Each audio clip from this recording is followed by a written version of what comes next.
أعوذ بالله من الشيطان الرجيم. بسم الله الرحمن الرحيم. الحمد لله رب العالمين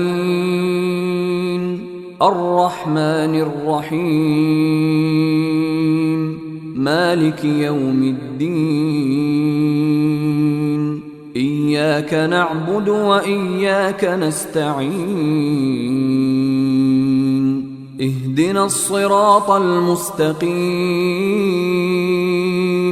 صراط الذين أنعمت عليهم غير المغضوب عليهم ولا الضالين.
Sustainability and responsible reporting are two of the topics that are very close to my heart. Since the dawn of civilization, human race has evolved a lot, and that evolution has been on the back of the resources that nature has provided us. But since the second industrial revolution, this trade has been in deficit for nature, where the impact of our growth is quite visible in the form of an imbalance in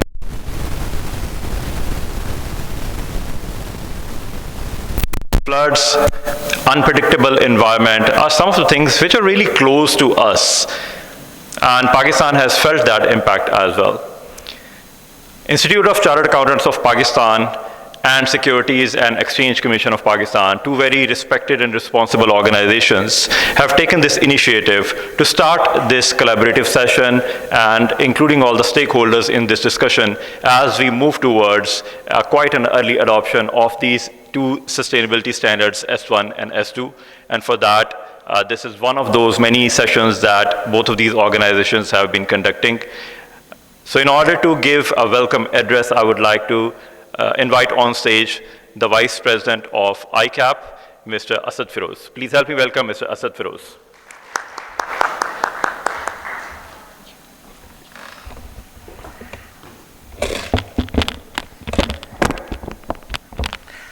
Bismillahirrahmanirrahim.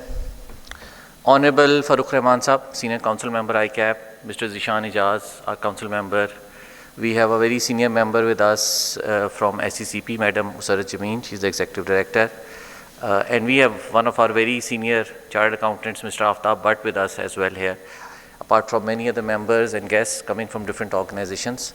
A very good morning to all of you. I hope that we have gave you an early start to the morning, and the topic is sustainability. So it's a change. So why are we here? We are here, as Zunair rightly mentioned, that it is a time that we have to think about things or think about the boundaries that we have not crossed yet. And what is being done by ICAP along with SCCP has been, I would say, amazing if I look at the history of both organizations. honestly, very less working hand in hand I've seen over the past time of both organizations. But this is the fourth session in this year that we are having, and we will be having, inshallah, more sessions and more collaboration to come. In the last session that we had in Lahore, we had not only ICAP and SECP involved, we had Asian Development Bank, we had UN Women, we had PICG, so a number of stakeholders were there. So the idea that actually came up through SECP when they created their roadmap for sustainability reporting in Pakistan, and ICAP actually went hand in hand with them. I think that was an important point, and we are thankful to SECP for providing ICAP this opportunity to again lead in this effort of sustainable reporting. And yes, we are on both sides of the table as well.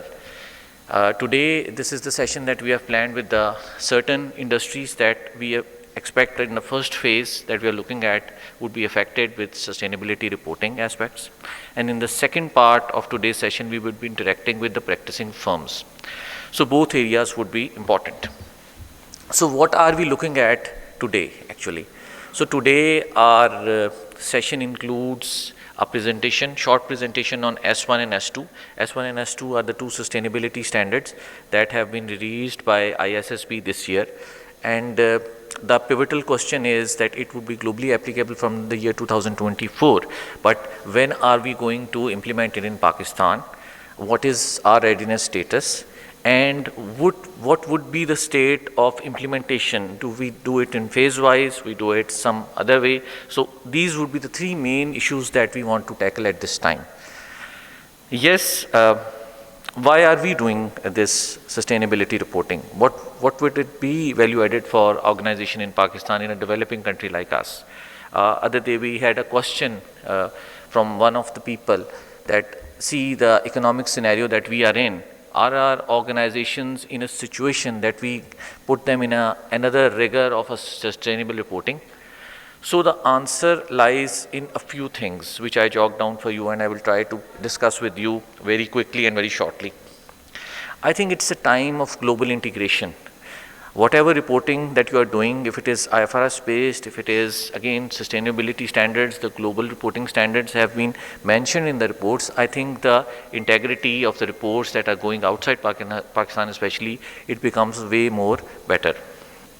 Then I think it is time in which we are looking at, and we are also hearing the news, that even access to the capital will also be linked to the sustainability and its application.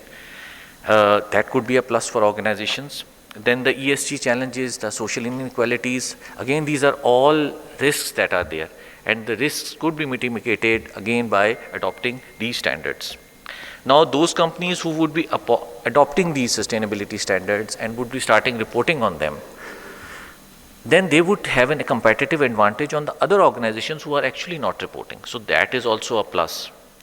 Then the robust sustainability reporting in actual fact increases the accountability of the organizations, and it actually again gives a reputational aspect to it. Very importantly, sustainability can also give rise to local industry, the economy that we have, because you see when you have to go for sustainability, you have to do many things regarding renewable energy and different other things. So there could be again different business avenues coming up for organizations as well. And lastly, government and the policymakers. If the government decides to implement it through SECP and on our recommendation, I think then if it becomes mandatory, then everybody has to follow it. So these are very few facts that have been done. Now this is what we are doing. So what we can do next? We have planned a plan for that as well, and I think that is very simple. That is the regional committees, we want them to go on and hold full day workshops on S1 and S2, because that will give a proper full scale learning of one day, and we may be doing it maybe for once or twice or thrice, so that our members, industry members and people working in the industry do have understanding and comprehension of the whole sustainability reporting scenario. Then I understand, and Farukh will explain regarding the work that ICAP is doing with ISSB regarding an online module and different media that would be available. And apart from this, I think we would be also releasing some sort of a toolkit for our members and stakeholders as well. So for me, more than the finance costs that would be needed to be incurred for adopting these sustainability reporting standards, the capex and the opex budget that would be hit because of this, the capacity building that would be required, the engagement of technical people that you will be need for this, or the regulators making it mandatory for these standards to be applied. These are realities, I know that. But the very important thing is that it will be more of a question of sustainability for our future generations. It is giving them a better and a better livable life in the future, giving them an environment that is actually of such a nature where probably because of these all efforts, we can have a better climate in cities like Lahore. You can see at least the full skies which are no longer there, and Zunair was also mentioning this. So actually it is the time that we all take the responsibility and move forward and think about the future, or not only for our own children, but also the children of the planet as well. So with these words, have a very good session, and we look in the question and answer session as well. I do understand you will be having many questions, and we do have Mr. Farooq Rahman and Mr. Imran who have come from Karachi, and Aslan Khalid, our Vice President, has also joined. So we will be hearing from you, and we will try to answer to all your queries, and would be noting whatever the areas where we can respond to you later on as well. So thank you very much. The sustainability here is not just the sustainability of the business or the environment, it is actually the sustainability of the human mankind on the only planet that we have known ever since we have existed, planet Earth. In order to give a keynote address, I would request on stage to join us the official spokesperson from the Security and Exchange Commission of Pakistan. She has over 25 years of experience in public policy, governance, and oversights of capital market. She is the Executive Director of SECP and is currently heading the Chairman's Secretariat, International Relations, AML, and of course, as I mentioned, the official spokesperson. Please help me welcome on stage Ms. Musarrat Jabin.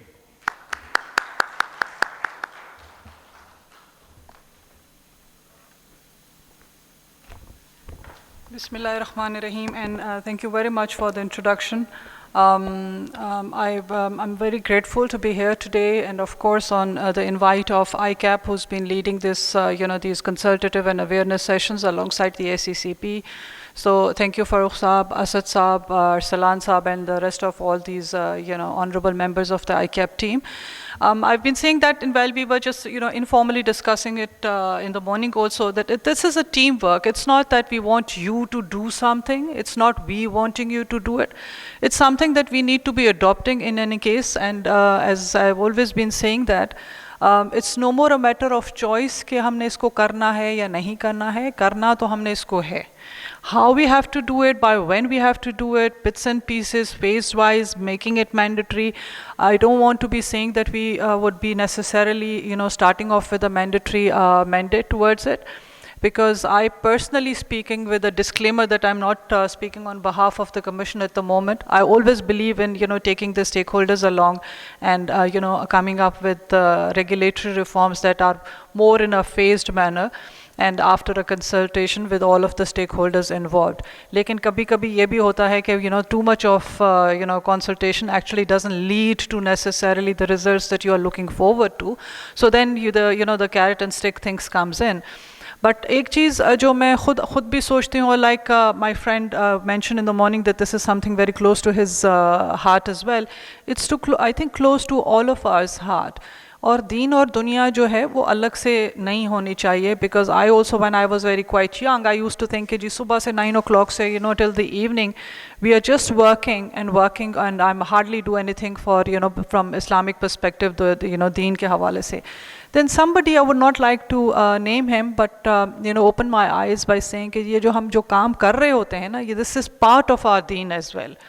And which is कि अगर it's not necessarily कि आपने दुरूद शरीफ पढ़ लिया दिन में, but it is actually doing the social work. So what does Islam teach us? Without going into too much of detail in it, is primarily socially, our responsibility with respect to the social environment, and it's not just the state's responsibility, it's the responsibility of every member on as part of the society. Good governance has been taught to us, of course, by the Prophet and by our seniors. And the environment, social governance, सब कुछ उसमें आ जाता है. उसमें आप अपनी सारी चीज़ें, all the 5 pillars of Islam that we typically consider are very important for us to necessarily, of course, implement. So we have to adopt these practices in order to stay abreast and to be, working alongside the road that the other countries, not just in the region but internationally, have adopted. क्योंकि हम काफ़ी दफ़ा ये सोचते हैं आजकल तो I'm attending a national defense university में a small workshop on national security of Pakistan. तो उसमें we are always given the example India has gone to the moon, India की economy इधर पहुंच गई, we are benchmarking Bangladesh and perhaps a state which we would have not benchmarked आज से कोई 15 साल पहले. But it is actually a result of their economic reforms as a matter of unity that we need to take this agenda forward. So we would like all of you and of course all the stakeholders to be working jointly towards this cause, and it's just not a cause or a national agenda, it's something which is important for our survival as well. So and I'm very hopeful that inshallah ta'ala, once we are concluded with all these speeches and with the presentation, we are going to go more into the discussion and brainstorming session, and this is the purpose of all of these workshops that have been organized by ICAP, because we don't want this to be a one-way traffic. It is all the questions and suggestions coming from your side. Some would be implemented, some maybe ऐसे सवाल भी होंगे, the answers for which we would not be having readily available at this point in time, but we need to work out the solutions for it. So going a bit to my drafted speech itself, so again, on behalf of the Securities and Exchange Commission of Pakistan, I would like to thank the ICAP for organizing these sessions and providing me with this opportunity to express my thoughts. And ICAP, as mentioned in the morning as well, has been our key partner in the awareness and advocacy efforts that we have been leading with respect to our ESG roadmap. So it's a pleasure to be part of this capacity building workshop, Ji. So thank you, Farooq Saab, for this invite as well. Coming to the theme of today's session, and without going into the granular details as to why ESG is important or sustainable reporting is important, because now by now all of us, we are well aware why this is important for us to be implementing it. I would like to briefly touch upon the regulator's perspective, the SECP's perspective with regards to the sustainability consideration and some of the key challenges and priority areas that we have set for ourselves. We've, more often we've been asked as to, how we see the challenges with respect to the sustainability reporting. So, सबसे पहले तो जी, the first and foremost thing is, of course, that strengthening the disclosure practices, not just in the ESG arena, but in all of these, company law and other laws that we administer, is one of the key regulatory pillars of the SECP. So the developments being made by ISSB are, of course, game-changing, and for sustainability reporting, that's something which has, everybody has realized by now globally as well. And after the issuance of sustainability standard S1 and S2 in particular, it is now important to focus on how and to what extent we move towards adopting these sustainability reporting standards. And I've been, time and again emphasizing it at various forums also कि हमें जो सबसे बड़ा key challenge नज़र आता है, that is primarily the lack of access to globally comparable sustainability information. So a lot of questions that come to my mind as well, and which we've been posing to the participants, and I'm sure these are also the questions perhaps coming to your mind, is that how well are companies prepared basically, and do they have the requisite capacity, skill set? Do we possess the resources, the mechanism to address this huge data gap that we have with ourselves? And what precise timelines do we provide to the companies to adopt these sustainability standards? So the SECP has thus adopted a consultative approach, as I mentioned before also, and we've been meeting with different stakeholders to identify the key challenges and addressing them in a more cohesive manner, because as I said, it's a teamwork. We need to sit together and do it. It shouldn't be coming only from the regulator or from the ICAP or the practicing people only. So on the regulatory side, the implementation and adherence to sustainability standards is largely driven by the endorsement of International Organization for Securities Commission. And we also part of IOSCO. In fact, we've been on their board for the past 12 years. It's just unfortunate that we were not elected this time around. But we've been on their board for 12 years. So IOSCO has also the expectations that members will consider ways in which they will adopt, apply, or otherwise be informed of these ISB standards. So उनका अगर context भी आप देखें तो उसका मकसद ये है कि you need to understand these, implement these, and at least at the minimum be informed that they are in place, and you know, and you have set standards towards achieving those, or strategize them to basically strategize to achieve those. So IOSCO expects the capital markets that they should be prepared to implement these standards, and therefore identifying, assessing, measuring, and reporting the sustainability reporting risks as well as opportunities. And of course, the data collection and analysis of ESG matrix is inevitable.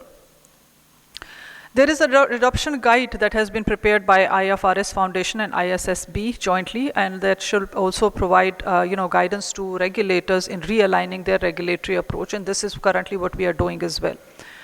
So the SECP, as a responsible regulator, is keenly pursuing the ever-evolving ESG arena globally to ensure that consistent and comparable information about the risks and opportunity is available to the investors for their informed decision making. So before I delve into the challenges we foresee, I will briefly walk you through the SECP journey, and maybe most of you are already aware of it, the stages that we've gone through. But quickly, SECP has consistently embraced its role as a facilitator in strengthening transparency, fostering sustainable development, and collaborating with all the stakeholders in ensuring long-term environmental and socially sustainable goals.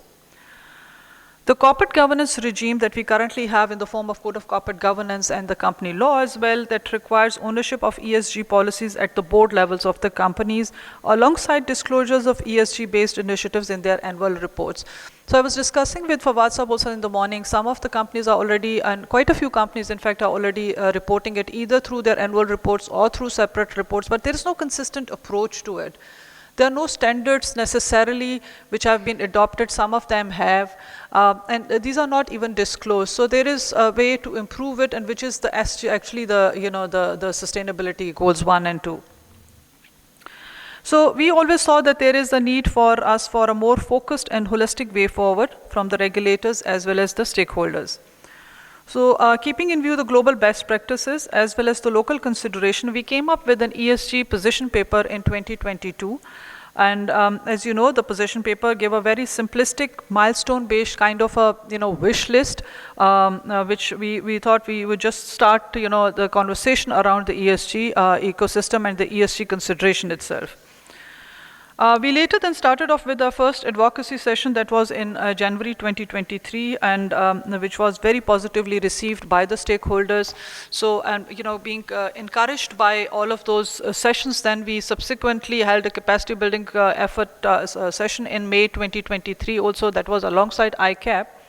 And that was primarily meant for the market participants as well as to build. Then later on, we had a separate session also to build on the capacity development of the regulators and the capital market institutions like PSX, PICG, CDC and NCCPL, etc. That was another premier consolidated effort which focused on evolving sustainability reporting framework. So I'm pleased to see that ICAP is leading from the front and is holding these sessions, countrywide, and it's just part of probably one of those sessions that we are having here in Lahore as well, and this should be a continuous exercise. So another thing which is encouraging to see is that in a very short period of time, and perhaps less than a year in fact, this ESG journey has evolved as a more synergized collective effort leading to an ESG action plan, which is still in process. We are working towards it. We've already sought feedback from the stakeholders, and this actually action plan is endorsed with objectives, deadlines, and partnerships. So through this action plan, we were able to expand our milestone earlier through the position paper that we had circulated into more focused areas and opening up partnerships with the key stakeholders and proposing also timelines and deadlines for these to be achieved. So the draft action plan is under consultation and it's going to be finalized hopefully soon alongside the relevant stakeholders. With regards to the access of information and lack of unified platform for dissemination of the ESG related information, one of the most exciting development to share with all of you is that SACP has entered into an arrangement with a multilateral for establishing an online dashboard for the ESG, which is an ESG sustained. So I just received an email also from them last night that they are onboarding the vendors. So hopefully we are expecting the prototype to be ready by end of this year and have this ESG sustain launched hopefully by mid of next year, because this would require a lot of feed-in of information. So this will be done as a one-stop repository for all sustainability related laws, rules, regulations, capacity building reports, etc., data of all regulated sectors. This will also be facilitated for investors who would be interested in ESG-centric reports and products and information. And as I said, we are hoping that the prototype is going to be ready by the by end of this, hopefully by end of this year, and we'll actually be launching it, inshallah ta'ala, by next year, mid next year. And I would strongly encourage, in fact, all of you, all the companies to share their information for this ESG sustain as well. Another development to look forward to is actually the guidelines that I was also mentioning to some of our colleagues here, that we are going to be, inshallah ta'ala, sharing with all of you soon. This will be a draft paper. It has more of disclosure-based guide. These are guidelines in which we are expecting that initially these will be applicable voluntary. Our commission is still looking into it. It has not been approved yet. And after consultative review by the stakeholders, we are going to have these guidelines implemented.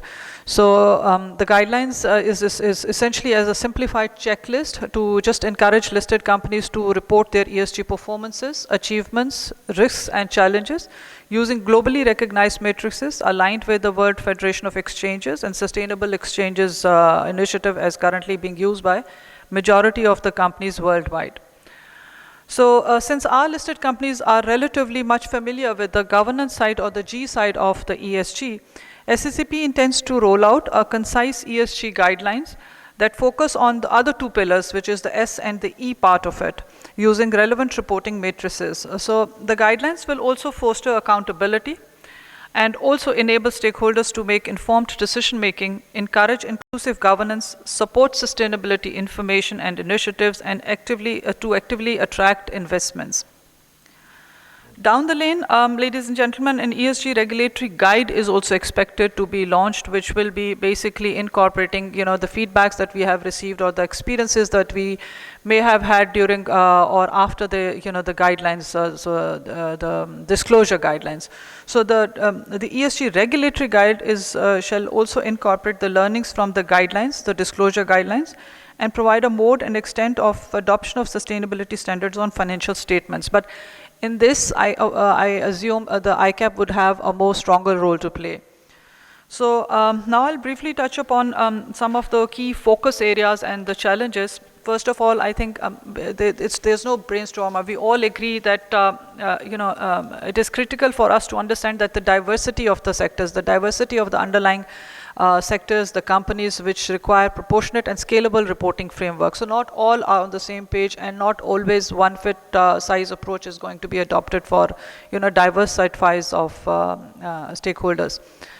So the knowledge and data regarding climate risk is almost none to none, considering, I think was mentioned also in the morning, that considering ISSB has identified potential projects related to biodiversity, human capital, human rights, and integrated reporting in future, we must assess as to how well we are prepared to tackle the underlying reporting requirements as and when they are notified. So therefore, prior to any reporting framework being in place, the placement of industry vis-a-vis the capability or the capacity to adopt new systems requires an in-depth analysis by all of us. The second challenge is devising appropriate mechanism for generating and the analysis and reporting and assurance of robust and accurate information on sustainability matrices. This will require, of course, resources and commitment and from all the stakeholders, which also were mentioned by Asad Saab in the morning. And of course, consistent collaboration, therefore, is the key for achieving the synergies in this regard.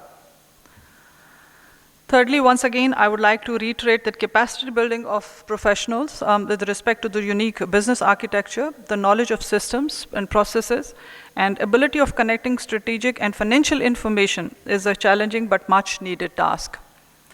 So I urge upon all the stakeholders to collaborate, build synergies, and for giving strategic direction to the ESG action plan that we will soon be sharing with you once it's finalized. Now, coming as to how the SCCP views its priorities in the future, first and foremost, it's that SCCP shall continue to follow a phased and synergized approach through sectoral awareness session and capacity building session alongside ICAP and also with other stakeholders for moving towards tangible action plan in collaboration with all the key stakeholders of the ESG ecosystem. And I'm also glad that the initiative taken by ICAP, of course, by holding these roundtables in major cities has started valuable discussions around the impact of these standards on financial statements, the mode and manner of adoption, and the steps needed in terms of capacity, resource building, and data and addressing the local challenges. The session that we had actually in Karachi, ICAP had in Karachi in September, was a very valuable one in gathering insight into practical implementation of these standards as to whether these should be, should be based on the status of the listing of the sectors that we have these companies, whether they should be on a voluntary mode or be scaled up to a mandatory mode, or start off with a mandatory and then addressing the talent pool for ensuring harmonized reporting. So these are some of the, of course, questions which have not been answered or we have not concluded on those, and they require more insight. So I hope today's session will further take forth this discussion on and to address the data gap, information and resources as well as the capacity. This will help us in determining as to what extent the companies are ready to adopt the disclosure practices and reporting framework. On the data reporting side, I foresee that the ESG Sustain, as I mentioned earlier, is a consolidated platform that will connect investors, companies, regulators, and institutions. And I will therefore request all the participants representing their institutions, as well as, of course, ICAP, to continue to actively support this initiative and provide recommendation in terms of relevant data and information to be placed on this dashboard. Lastly, I would conclude that in view of the sustainability and climate change related challenges, the need for collaboration and consolidation of efforts cannot be stressed enough. So focused discussions and tangible plans addressing the key questions, some of which I've already elaborated upon, are essential for more comprehensive way forward. So I'm hopeful that together we can pave the way for a secure and sustainable future for our generations to come. So hence the challenge before ICAP is multifaceted, and we will continue as SCCP, we will continue to support ICAP and cooperate so that we can progressively encourage all these efforts in this regard. So once again, thank you ICAP for holding this session, and I look forward to a more, I would say, open discussions and more of a brainstorming session ahead. Thank you so much.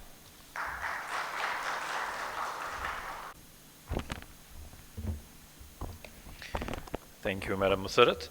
Before we go into the consultation session, we are going to have a technical presentation about the standards S1 and S2 for an introduction for the audience, as well as its timeline and structure. And for that, we have an expert on the International Financial Reporting Standards, Mr. Mohammad Imran Khan. He is the Director Technical of ICAP. Please help me welcome on stage Mr. Mohammad Imran.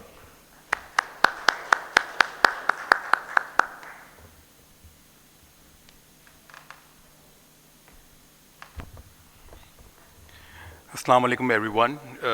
I would like to thank everyone who has joined us in this consultation session. So I'm going to give an overview of these standards, IFRS S1, S2, and followed by an illustrative report covering requirements of these standards and a proposed criteria for applicability adoption of these standards.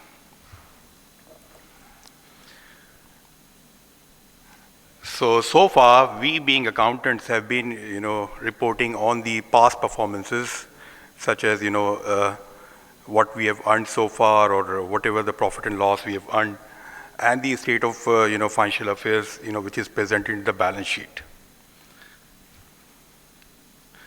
But this area, sustainability, is something which relates to the future of an entity. And the investors and the users, primary users of the financial statements or of the financial reports are more interested into knowing as to the future horizon of an entity, the future potential of an entity, so as to decide whether to provide resources to that entity or not.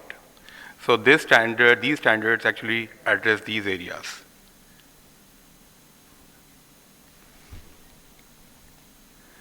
The ability to generate, I mean, when we talk about future, so that there comes questions whether the company is able to generate cash flows in future. So these and which emanate from the entity's interactions with its resources, with its employees, with its suppliers, stakeholders, environment, society. So the key concept within these standards is of value chain. This is value chain, entities' interactions with all these stakeholders. So from these interactions, there arise, value chain outputs, and there arise risk and opportunities. So for the value chain outputs are, products, services, we do have carbon emissions as well arising out of operations, and we have cash flows, profits, etc. And out of that also arise, risk and opportunities which impact an entity's, future horizon, let's say on short term, medium term, and long term, and that impact its future cash flows, cost of capital, and access to finance.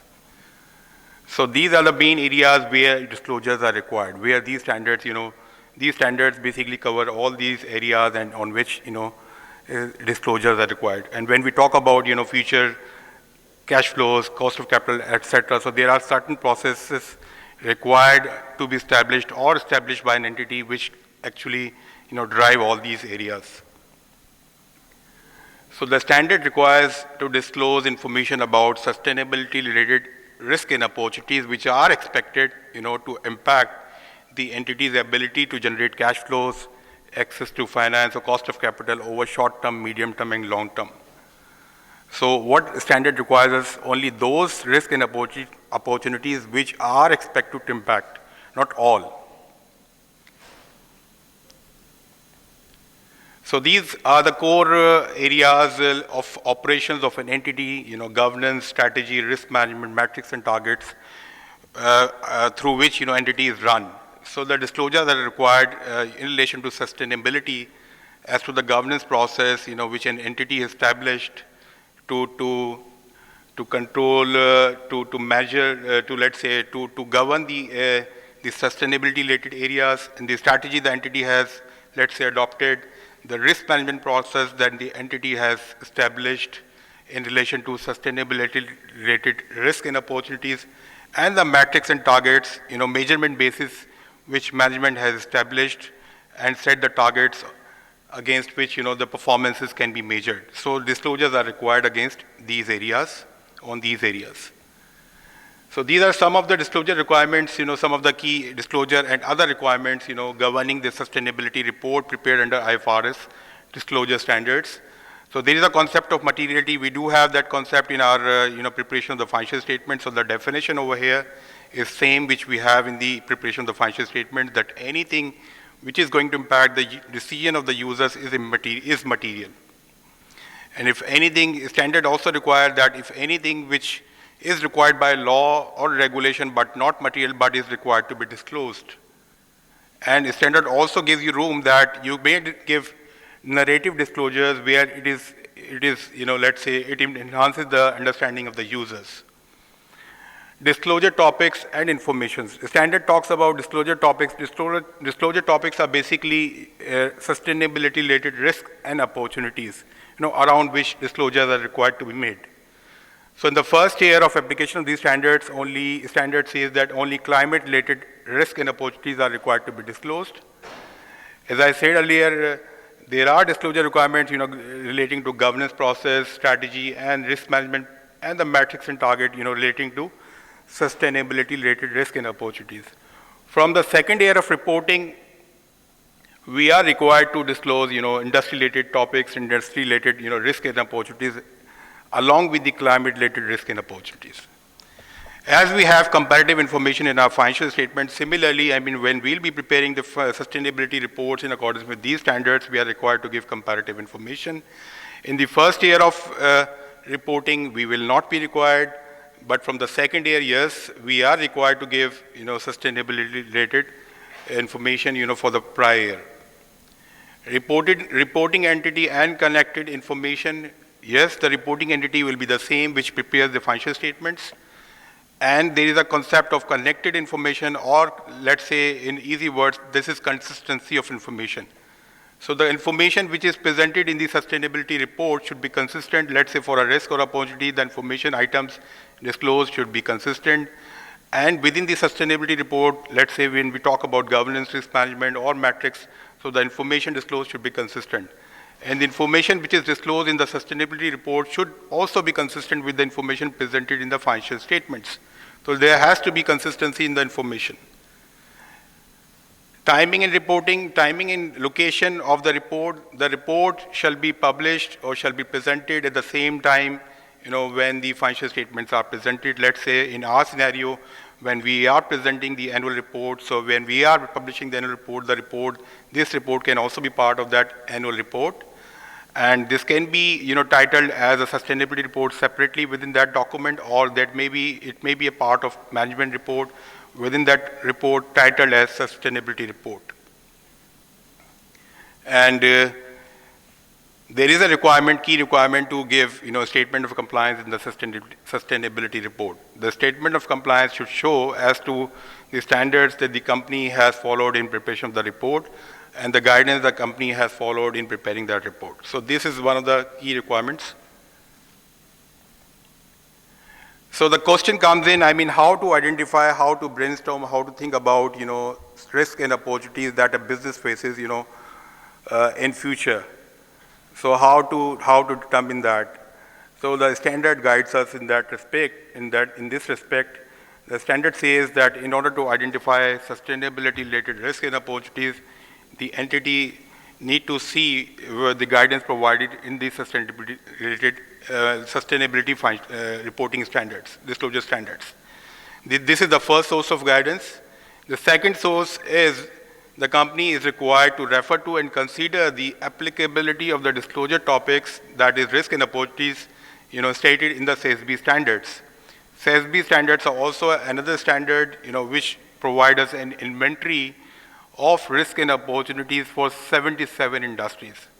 So be it, let's say, pharmaceutical industry or a household industry, there is inventory of risk and opportunities related to that industry, in those standards. So one can, an entity can see that, as part of applying these standards, the entity is required to see first the main standard. For example, right now we have climate-related standard, that is IFRS S2. So for that purpose, for climate-related risk and opportunities, we are required to see IFRS S2 guidance provided in the IFRS S2.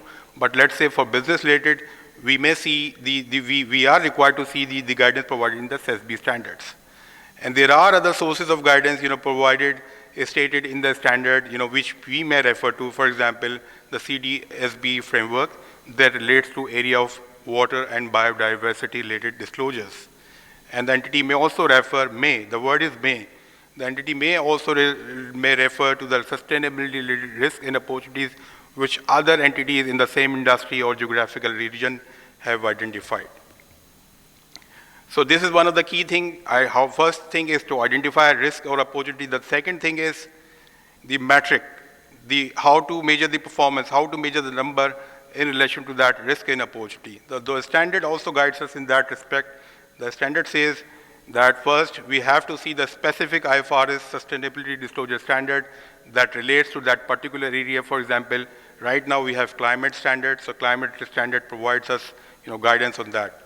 If we do not have any specific IFRS sustainability disclosure standard for a particular area, let's say for human capital, so we are required to consider the metrics provided in the SASB standards. So SASB standards, as I said, covers 77 industries, and that we can use for preparing our, for identifying related metrics for an area.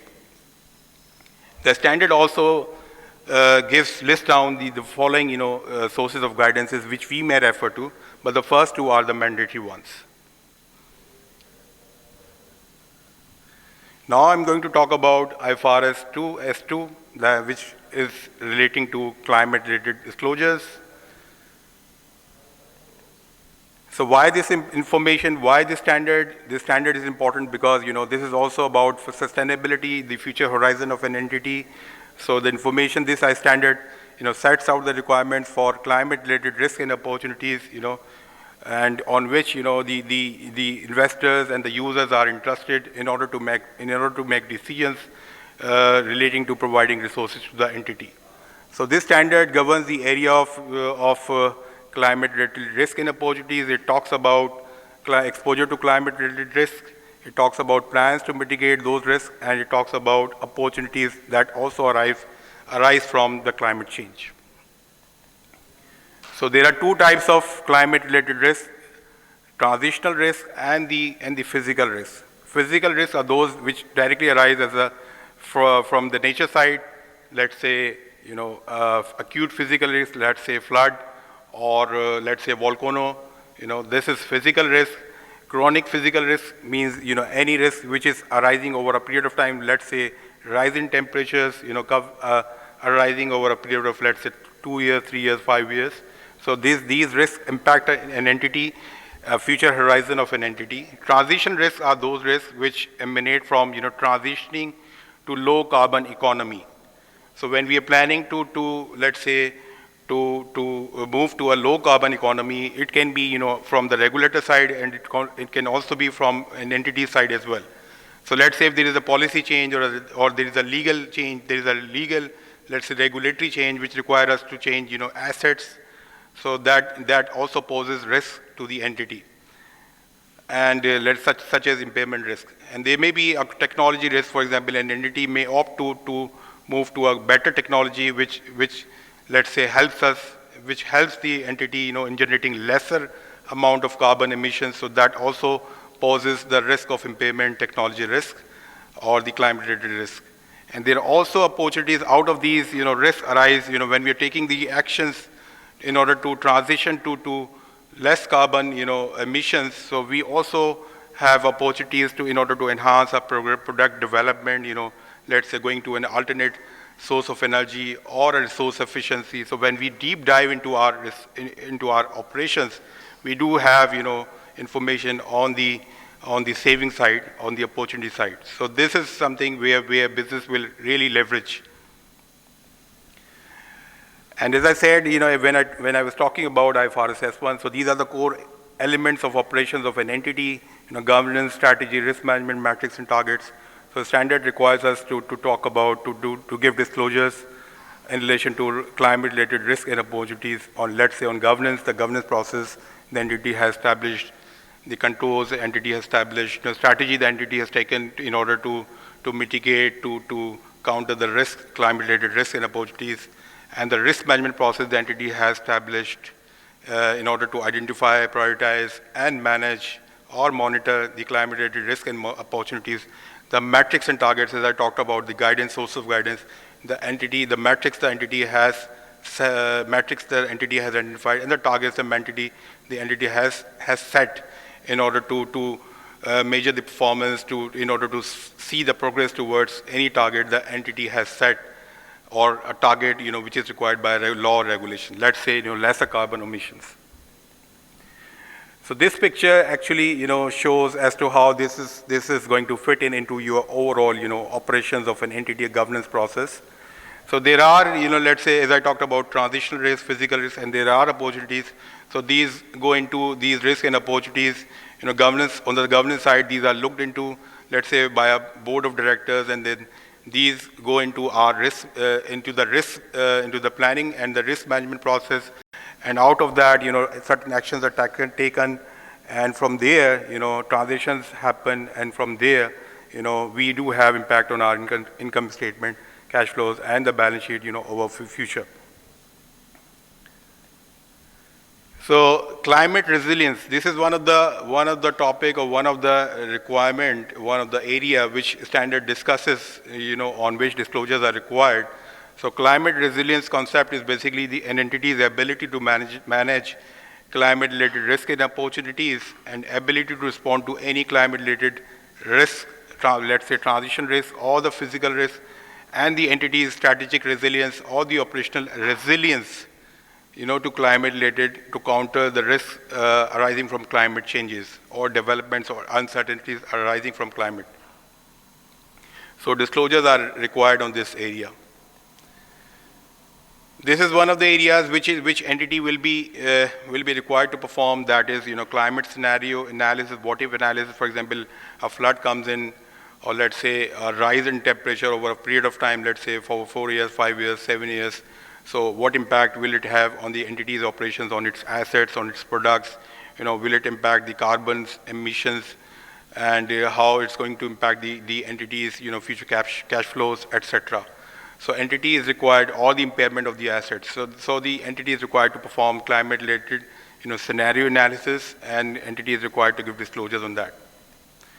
So these are some of the disclosure requirements, highlights of disclosure requirements. As I said, these standards require to disclose the information on the governance process, on the strategy the entity has adopted, and the metrics and targets the entity has set in order to manage climate-related risk and opportunities.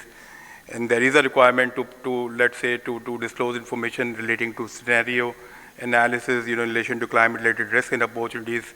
And there is a requirement to disclose the impact assessment, the impact assessment the entity has performed in relation to climate-related risk and opportunities, and the entity is required to disclose its impact. And the entity is required to disclose any transitional risk or the physical risk which entity is facing. The entity is required to disclose its resilience to climate changes, let's say operational resilience and the strategic resilience. And the entity is required to disclose the impact of the climate changes on the business model and the entity's responses, entity's actions in order to address that. And the most important thing is the entity is required to give disclosures on scope 1, scope 2, and scope 3 greenhouse gas emissions. So this is the key, this is one of the key areas where entity will be required to perform certain work, rather critical work, in order to calculate the emissions and disclose that. So I'm going to touch upon that also in the next slide. So scope 1, these are basically carbon emissions. These are basically greenhouse gas emissions comprised of 5 gases, mainly carbon dioxide, and there are 4 other gases as well. So which these emissions, arise as a result of operations of an entity. Scope 1 emissions are those which directly, emanate from the entity's own assets, either owned by the entity or controlled by the entity. Scope 2 emissions are those which are generated relating to or in connection with the use of energy by an entity. For example, our vendor, which is supplying energy to us, at their premises, let's say, certain out of that, use of energy, certain emissions also arise. So that is scope 2 in a scope 2 emission.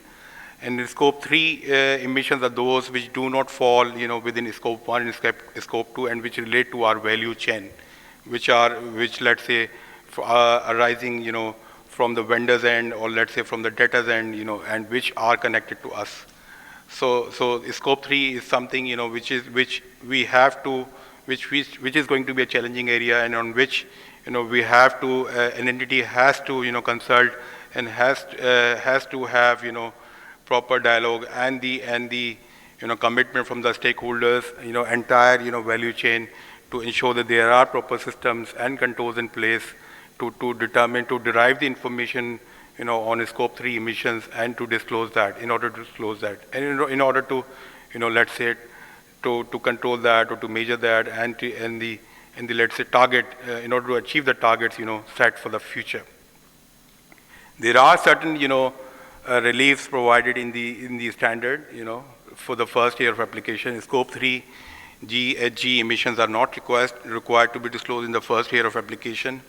And there is a relief that if an entity is already using a different measurement approach, so it is not required to follow the greenhouse gas protocol for calculation of the greenhouse gas emissions.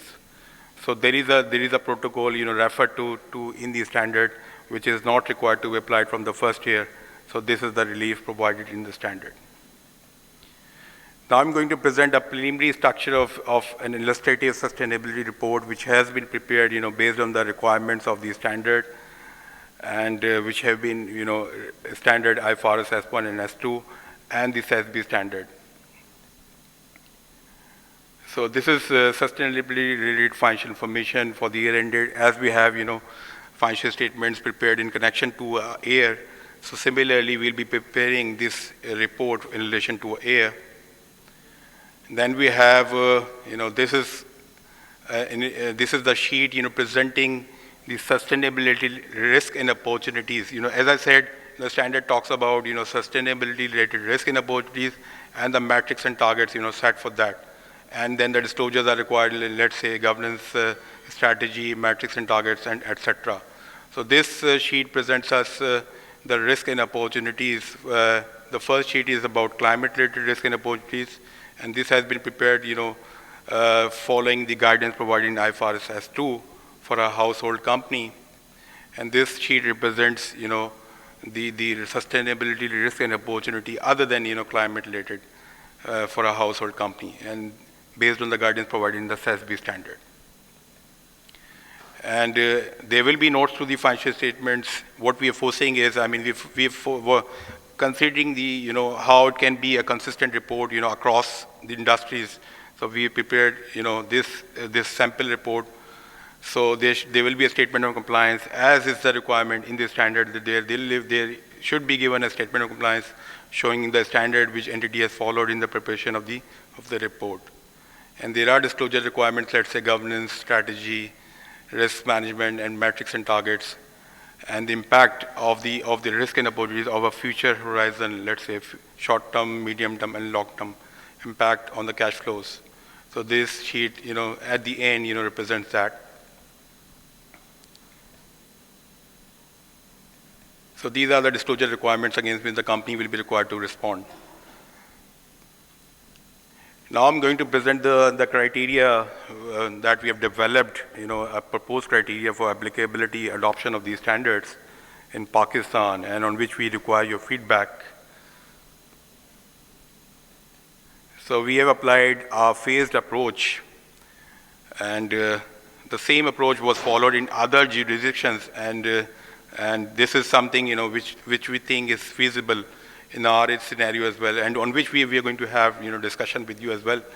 So what we have done is, in the first phase, we are proposing that in the first phase, the companies with turnover greater than 25 billion in last 2 consecutive financial years, or the companies, which have employees, more than 1,000 in number, or asset base, greater than 12.5 billion, will come into applicability net, and will be required to prepare financial sustainability related financial information, effective from period beginning from, let's say, January 1, 2024. And from phase 2, the companies, lesser significant, of lesser size, we are proposing to apply these standards. So the companies which have, turnover greater than 12.5 billion rupees in last 2 consecutive financial years, or the companies which have employees more than 500 but less than 1,000, or the companies having asset base of 6.25 billion, greater than 6.25 billion, shall be applying these standards effective from January 1, 2025. And in the phase 3, what we are proposing is the listed companies which have not been, which have not fallen into phase 1 and phase 2 shall be required to apply these standards effective from January 1, 2026. So the impact is the overall summary is that the listed companies, all listed companies shall be required to apply these standards. And the other than listed, significant companies with significant size, turnover, or employees, shall be required to apply these standards. So as standard says, there are some of the keynotes. For example, the standard says that only in the first year of reporting, only climate-related disclosures are required. And the first reporting standard allows us to give first report within 9 months from the close of the financial year. And the standard also gives us relief, as I said earlier, that scope 3 emissions are not required, as this is one of the challenging areas. So the standard gives us relief for the first year. So scope 3 emissions are not required to be disclosed in the first year of reporting. And there's also the standard on the assurance side has also come in. And what we're proposing is the assurance of the sustainability report shall be performed from the second year, so that the companies have, put in, appropriate control systems, everything in the first year. And from the second year, yes, things should be in such a form that it can be assured, the assurance can be performed on those systems, information, etc. So this is what we are proposing. So that's all from my side. Thank you. Now for the consultation session, I would request on stage the Executive Director of SECP, Ms. Musarrat Jabin.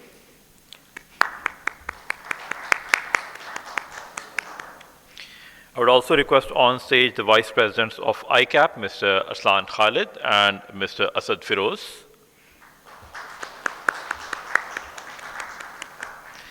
I would also request on stage Senior Council Member of ICAP and Chairman of Accounting Standards Board, Mr. Farooq Rahman.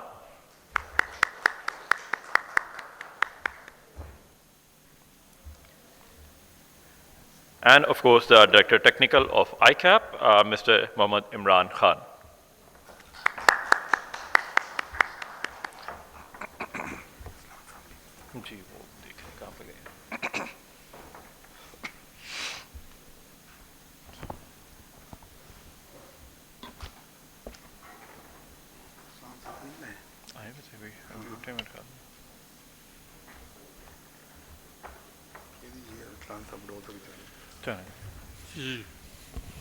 Aslan Saab will be joining us shortly.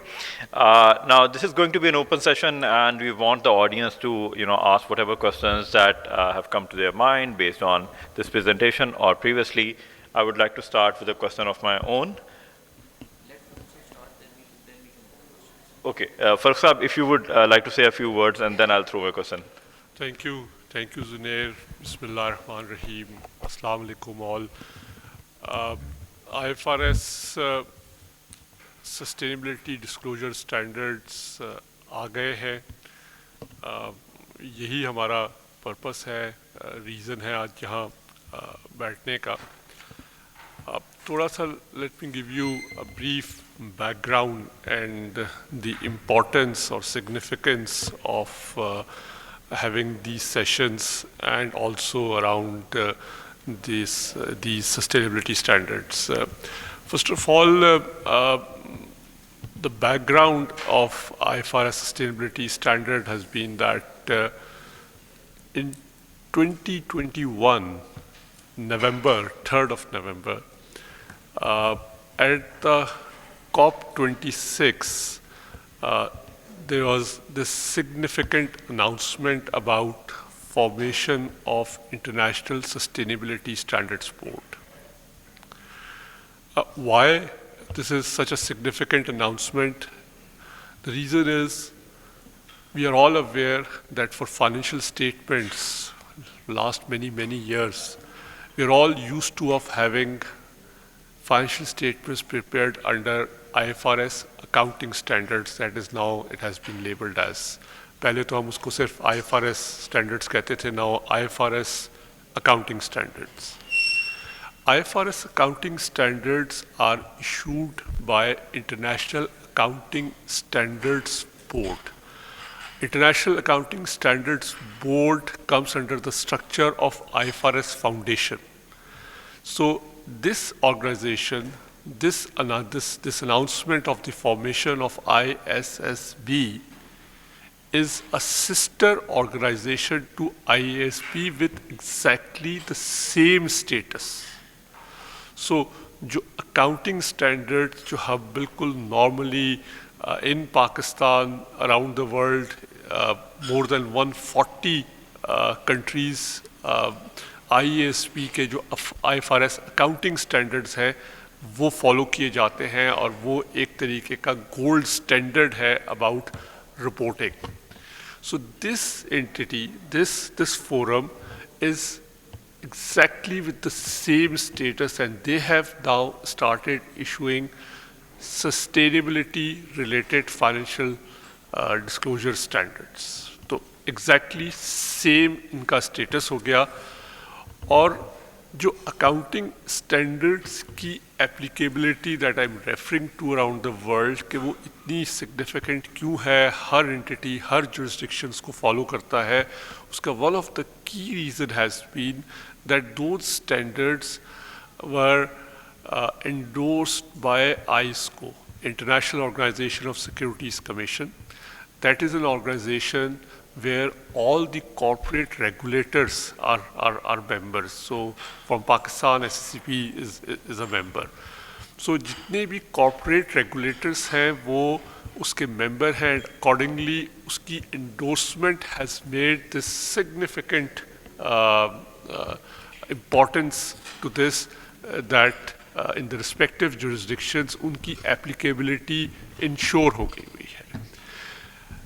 ISSB के ये दोनों standards हैं S1 and S2, ये within a period of 18 months यानी 2021 नवंबर में form हुआ वो board, और 18 months के अंदर standards आ गए हैं.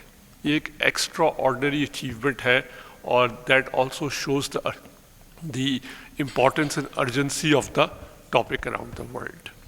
So ISCO ने इन standards को endorse कर दिया हुआ है, and accordingly they have written to more than their 130 members around the world के इनकी, जैसे Mr. Sarat ने explain भी किया कि इसमें respective जो members हैं उन्होंने अपना action लेना है. तो that is another importance. अच्छा, ये एक common question भी होता है कि what is the need of having these sustainability standards? ये एक सवाल आता है. इसमें sustainability area के अंदर already बहुत सारा काम हो रहा था. In fact, in the last 20 years, बहुत सारे frameworks और guidelines कह लें या उनके ऊपर framework standards आते रहे हैं और हैं, और companies around the world उनको यूज़ करते हुए already किसी न किसी form में reports भी कर रहे थे. But it is said that ये बहुत fragmented है, और the way those have been written उसकी वजह से जो companies उनको follow करते हुए publish कर रही हैं उसमें शायद वो consistency नहीं है या वो quality नहीं है. So there was a significant demand that IFRS जो कि एक बहुत ही successful model है और उसके अंडर already financial statements जो हैं वो बन रही हैं, so to use that forum and accordingly जो standards आए हैं वो बिल्कुल उसी language में, उसी अंदाज में, उसी structure के through है जिस तरह से हम लोग commonly understand करते हैं. तो that is another importance.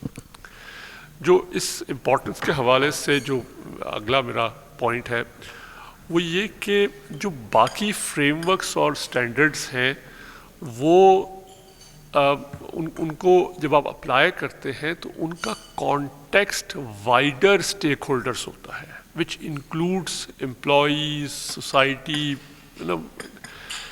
ये जो स्टैंडर्ड्स हैं इनके बारे में और इसमें लिखा हुआ है कि these are for primary users of financial reporting, which is exactly the same as for financial statements. यानी फाइनेंशियल स्टेटमेंट्स जिनके लिए बनती हैं उन्हीं के लिए ये स्टैंडर्ड लिखे गए हैं, उन्हीं के कॉन्टेक्स्ट में ये स्टैंडर्ड्स जो हैं वो सामने आए हैं. For clarity sake, primary users of financial reporting कौन है? So these are 3. ये स्टैंडर्ड ने इनको बताया भी है.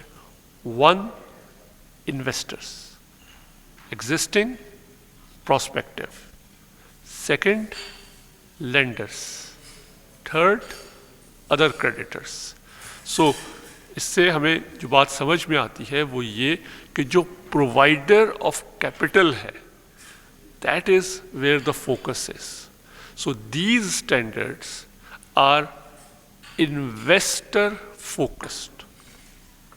Clearly understand कर ले کہ یہ انہی کے لیے ہے جن کے لیے فائنینشیل اسٹیٹمنٹس بن رہی ہیں, یہ انہی کے یوز کے لیے ہے, یہ وائڈر سوسائٹی کے کانٹیکسٹ میں نہیں ہے, لائک ادر فریم ورکس جو کہ and one of the most common frame work GRI ہے, گلوبل رپورٹنگ انیشیٹو. تو یہ وہ پورا وائڈر اس کا فوکس ہوتا ہے اور اس کا جو ہے وہ انویسٹر فوکسڈ ہے. Now, when I say investor focused, so investor focused, lender focused, other creditors focused, یہاں جو users ہیں وہ یہ ڈیمانڈ کر رہے تھے, the market was having this demand that the information provided by financial statements are not good enough. جو information available ہو رہی ہے تھرو فائنینشیل اسٹیٹمنٹس وہ گڈ انف نہیں ہے, they require more, and what that more is وہ ان standards میں ہارڈ کوڈڈ ہو گیا ہوا ہے. تو that is the background about the financial statements. Now coming to the actual use and implementation کے اوپر, عمران نے آپ کو ایک اوور ویو دیا ہے اسٹینڈرڈ کا, and this is by no means a detailed understanding of the standard جس کے لیے ہم ایک separate seminars کر رہے ہیں اور بھی کریں گے. آج کا جو پرپس ہے وہ consultation ہے. We would like to understand your views, comments, suggestions, کوئی recommendations ہیں, challenges ہیں, and I'm sure there are challenges جس پہ ہم فردر اب جب آپ کو ہم فورم ابھی کھولتے ہیں تو بات بھی کر لیں گے. سو جو اسٹینڈرڈس کی اپلیکیبلٹی یا گراؤنڈ پہ امپلیمنٹیشن ہے اس میں تھیوریٹیکل آسپیکٹ کو اگر میں تھوڑی دیر کے لیے الگ سے کروں, سو ایک کمپنی پریکٹیکلی کل اگر اس کو یہ فائنینشیل ڈسکلوجرس دینے ہیں سسٹینیبلٹی ریلیٹڈ, یہ رپورٹ بنانی ہے, تو اس نے کرنا کیا ہے, what are the first steps, کیسے آگے بڑھنا ہے. سو ان اسٹینڈرڈس نے, یہ اسٹینڈرڈ صرف دو ہیں, S1 and S2, but let me assure you these comprise a complete framework. اس میں پورا سسٹینیبلٹی ریلیٹڈ جو کچھ بھی ہے وہ ان میں سمرائز ہو گیا ہوا ہے. سو ان اٹ سیلف یہ کمپریہنسو ہے. وائی آئی سے دیٹ, S1 جو ہے, اور جو لوگ یہاں اگر اکاؤنٹنٹس ہیں دے کین انڈرسٹینڈ کہ S1 is equivalent to IAS1. IAS1 presentation of financial statement we commonly understand, تو S1 وہی ہے. اس کے اندر جو کانسیپٹ آف مٹیریلٹی ہے وہ وربیٹم سیم ہے, ایگزیکٹلی سیم ہے. سو کوئی نئی انڈرسٹینڈنگ نہیں کرنی کہ مٹیریلٹی وہی ہے جو ہم فائنینشیل اسٹیٹمنٹس کے لیے کرتے ہیں. فیئر پریزنٹیشن کا کانسیپٹ, کمپیریٹیو کا کانسیپٹ, ایسٹیمیٹس, ججمنٹس, ایررز سارے وہی ہیں, ایگزیکٹلی سیم ہے کانسیپٹ. سو جو لوگ IS1 سمجھتے ہیں ان کے لیے S1 سمجھنا بھی اتنا ہی میرے خیال میں آسان ہوگا اور ابزارو کرنا ہوگا. Now for having a proper report prepared, there are, Imran نے mention کیا, there are 77 industries, right? دنیا میں پوری ریسرچ ہونے کے بعد ایک انڈسٹری کلاسیفیکیشن کی گئی ہے جس کے اندر ہر قسم کی انڈسٹری جو ہے سیکٹر وہ ان 77 انڈسٹریز میں کمپرائز کر جاتا ہے. سو لیٹ سے کوئی ہاؤس ہولڈ صابن بناتا ہے, شیمپو بناتا ہے, کوئی بسکٹ بناتا ہوگا, کوئی ایگریکلچر پروڈیوس کرتا ہے, کوئی فرٹیلائزر کرتا ہے, کوئی آٹو میں گاڑیاں بناتا ہے, کوئی الیکٹریسٹی پروڈیوس کرتا ہے, کوئی آئل اینڈ گیس کے اندر ہے, ٹیکسٹائل کے اندر ہے, فٹ ویئر بناتا ہے. یہ ساری انڈسٹریز وہاں لسٹ ہوئی ہوئی ہیں 77, اور ان کی ڈیفینیشن دی ہوئی ہے. اگر کسی کو ذرا بھی کوئی کنفیوژن ہو تو وہ اس ڈیفینیشن سے دیکھ سکتے ہیں. اور ایک entity stand alone can have more than one industry classification, or on a consolidated level you can have 5, 10 جو بھی اس کے آپ کو ریلیٹ کر رہے ہیں industries. So all those industries becomes relevant. Now here is a company جو کہ for example oil and gas کے اندر ہے, تو اس نے اپنا اسٹیپ لینا ہے, جا کے کھولنا ہے فار کلائمیٹ S2 کے اندر اپنا آئل اینڈ گیس کو جا کے کھولنا ہے. دیز آر ناٹ کہ جی آپ نے کوئی 200 صفحے 400 صفحے پڑھنے ہیں, یہ فیو پیجز ہیں, کہیں 10 ہوں گے, کہیں 5 ہوں گے, کہیں 7 ہوں گے. وہ جا کے آپ نے اپنی انڈسٹری کا آئل اینڈ گیس کا جا کے آپ نے کھولنا ہے. وہاں آپ نے کوئی فردر مائنڈ اپلیکیشن نہیں ہے, وہاں sustainability related risks and opportunities hard coded لکھے ہوئے ہیں کہ اس انڈسٹری سے ریلیٹڈ, آئل اینڈ گیس سے ریلیٹڈ یہ رسک ہے. اگر آپ کنزیومر گڈس کے ہیں, آپ وہاں جا کے دیکھیے, وہاں اسپیسیفکلی بتایا ہوا ہے کہ آپ کے رسک اینڈ اپارچونیٹیز یہ ہیں. ادر دین کلائمیٹ آپ نے SASB میں جانا ہے, sustainability accounting standards board. This was a forum formed in 2011 اور بائی 2019 انہوں نے یہ 77 انڈسٹری کلاسیفیکیشنس کی اور اس سے ریلیٹڈ اپنے اسٹینڈرڈس جو ہیں وہ پبلش کیے, جو as we speak more than 2500 companies already around the world comply کر رہے ہیں. آپ ان کے ویب سائٹ پہ جا کر ان کمپنیز کی یہ رپورٹس جو کہ SASB کمپلائنٹ رپورٹس ہیں وہ اویلیبل ہیں, اینڈ یو کین ہیو کہ کس قسم کے ڈسکلوجرز جو ہیں وہاں آ رہے ہیں. سو ناؤ جب آپ اس اسپیسیفک انڈسٹری سیکٹر کے اس کو جا کے نکالیں گے کلائمیٹ کا S2 میں, ادر دین کلائمیٹ SASB کے اسٹینڈرڈ میں, وہاں بھی بالکل انڈسٹری کا اسپیسیفک ہے, you will have the sustainability risk and opportunities. جو ٹیکنیکل ٹرم یوز ہوئی ہے ان کے اندر وہ ہے disclosure topic. Disclosure topic industry specific sustainability related risk and opportunities کو کہتے ہیں. سو آپ اپنی کمپنی کا وہاں سے جا کے دیکھیے, اینڈ دین اس کے جو ڈسکلوجرز کرنے ہیں کوانٹیٹیو, جو کہ میٹرکس اینڈ ٹارگٹس کے کانٹیکس میں بات ہو رہی ہے, وہ وہاں بتایا ہوا ہے کہ یہ والا ڈسکلوجر کرنا ہے, یہ والا ڈسکلوجر کیوں کرنا ہے, اس کی فردر ٹیکنیکل ڈیٹیلز کیا ہے, کیا گائیڈنس ہے, کوئی فردر ریفرنس کرنا ہے تو وہ بھی وہاں بتایا ہوا ہے. So then you can go and see that, and accordingly آپ وہ ڈسکلوجر کر سکتے ہیں.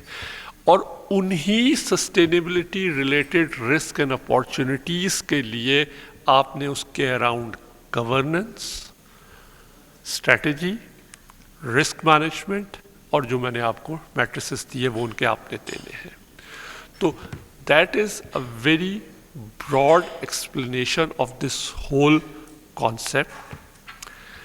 پریکٹیکلی اسپیکنگ, اور یہ میں ریگولرلی لوگوں کو ایکسپلین کر رہا ہوں کہ یہ ایک نئی لینگویج ہے. This is a new language, and because ابھی ہم اس نئی لینگویج کو, اگر کسی کو چائنیز نہیں آتی, فرینچ نہیں آتی, تو اس کے لیے وہ بالکل کیا بول رہے ہیں سمجھ نہیں آئے گی. لیکن آپ کو وہ لینگویج اب اپنی آرگنائزیشن کے لیے, کیونکہ یہ ریلیونٹ ہو گیا ہوا ہے, this is the demand of the market, and you are doing this for your owners جو کہ اس کے اون کرتے ہیں, یعنی انویسٹرس, لینڈرس, کیونکہ ان چیزوں کا امپیکٹ آپ کی انٹیٹی کی سسٹینیبلٹی سے ریلیٹ کرتا ہے, اور یہ لنک ہوتا ہے اس کے کیش فلو سے. جو اکاؤنٹنگ اسٹینڈرڈ اور فائنینشیل اسٹیٹمنٹس ہم بناتے ہیں, کیا کوئی کمپنی ڈپینڈنٹ ہے ان اسٹینڈرڈ کے اوپر؟ ٹرانزیکشن تو آن گراؤنڈ ہو رہی ہے نا, کوئی مال خرید رہا ہے, کوئی مال بیچ رہا ہے, کوئی پروڈیوس ہو رہا ہے, کوئی امپلائیز کی سروس ہے, مشین بنا رہی ہے, گورنمنٹ کے ساتھ ٹیرفس ہیں, کچھ نہ کچھ ایکٹیویٹی آن گراؤنڈ ہو رہی ہے. واٹ اکاؤنٹنگ ڈز از کہ وہ ایک لینگویج پرووائڈ کیا ہے اس نے کیسے آپ نے اس کو رپورٹ کرنا ہے. کون سی کاسٹ ہے جو کیپٹلائز ہوگی, کون سی کاسٹ ہے جو کہ چارج ہوگی. گراؤنڈ پہ ٹرانزیکشن ہو رہی ہے, کون سی چیز آپ نے ریونیو کب ریکارڈ کرنا ہے, اکرول کیا ہے, ٹیکس کیسا ہے, یہ گراؤنڈ پہ آلریڈی ہو رہا ہے. اکاؤنٹنگ نے وہ لینگویج دی ہے کہ اس کو آپ کنورٹ کر کے فائنینشیل اسٹیٹمنٹس میں پریزنٹ کریں. Sustainability is the same. کیا کوئی انٹیٹی ایسی ہو سکتی ہے دنیا کے اندر جہاں ایمیشنز نہیں ہو رہی, جہاں لائٹ نہیں ہے؟ ایسا ہو سکتا ہے. کیا کوئی کاروبار کام کر رہا ہو اور اس کا انٹریکشن امپلائیز کے ساتھ نہ ہو, اس کا انٹریکشن ریگولیٹرز کے ساتھ نہ ہو, کیا اس کا انٹریکشن سپلائرز کے ساتھ نہ ہو؟ کسی نہ کسی فارم میں آپ کے, اگر آپ ٹیکسٹائل میں ہیں تو آپ کاٹن پہ ڈپینڈنٹ ہیں, کاٹن کہیں سے آنی ہے. اگر کاٹن کے آنے میں کہیں کوئی پچھلے سال پاکستان میں پروڈیوس نہیں ہوئی, آپ کے کیش فلوز امپیکٹ کر گئے. تو انڈرسٹینڈ کریں کہ یہ ٹرانزیکشنز آلریڈی آن گراؤنڈ ہو رہی ہیں اور ان کو آپ نے اس لینگویج کو لرن کر کے کنورٹ کر کے پریزنٹ کرنا ہے in sustainability reporting. These are also happening just like the other transactions that I've explained. Last میں اپنی کلوز کروں گا کہ from I keep standpoint we understand that this is a new topic. اس میں بہت سارے concepts نئے ہیں, ایز سیٹ کی لینگویج ہے.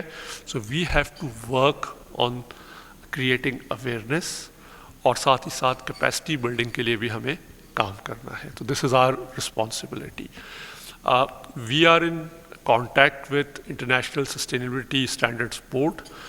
پریویسلی جب یہاں مئی میں لاہور میں ہی ہوا ہے تو آئی ایس ایس پی ہمارے ساتھ موجود تھے, کراچی میں بھی ہوا ہے تو وہاں ایک سیمینار کے اندر موجود تھے.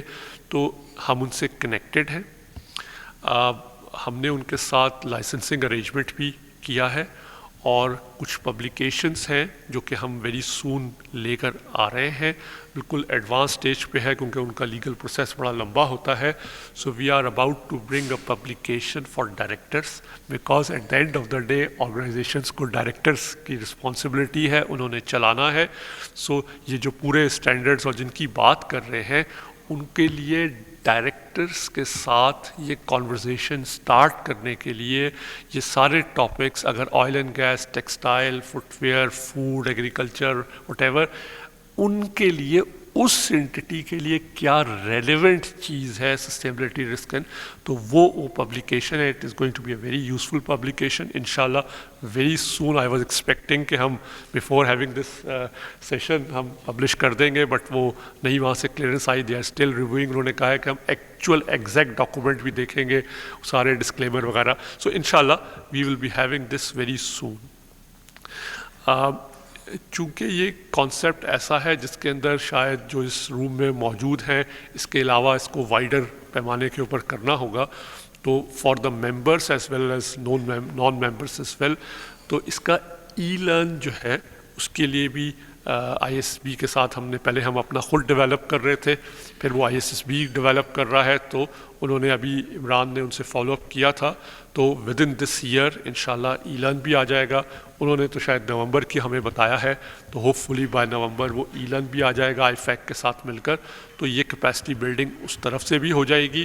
اور باقی جو اسد نے بات کی کہ ریجنل کمیٹیز جو ہیں وہ سیمینارز جو ہیں, ورک شاپس جو ہیں وہ ایز ٹو دا اسٹینڈرڈس بھی کریں گے, but with in the standard جو اسپیسیفک ٹاپکس ہیں, فار ایگزامپل کلائمیٹ ہے, واٹر ہے, پلاسٹک ریلیٹڈ اگر ایئر پولوشن کی بات ہے, تو یہ وہ ساری چیزیں ہیں جو کہ ہم ساتھ ساتھ جو ہے ٹاپک بائی ٹاپک بھی جو ہے اس کے اوپر کرتے رہیں گے. ایمیشنز کی کیلکولیشن کیسے کرنی ہے, تو سیٹ کے سب کے یہ تو ہر کمپنی میں ہی ہوگا, اور اس کا کیونکہ بزنس امپیکٹ ہے. If I talk about the textiles, textile کے اوپر اگر آپ نے لاسٹ کچھ دنوں میں نیوزز دیکھی ہوں کہ جی یورپ کے اندر کاربن ٹیکس کی بات ہو رہی ہے.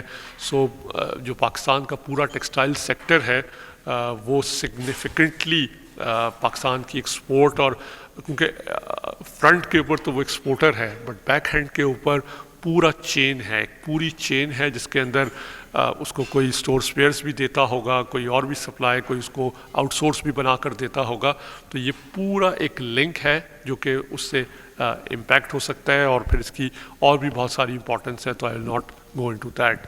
So with this background, I'm sure you will have questions, comments, challenges. So I'll be happy to, and all of us will be happy to give an answer. So over to you, sir. Zunair ne pehla question karna tha. Zunair, you wanted to ask the first question.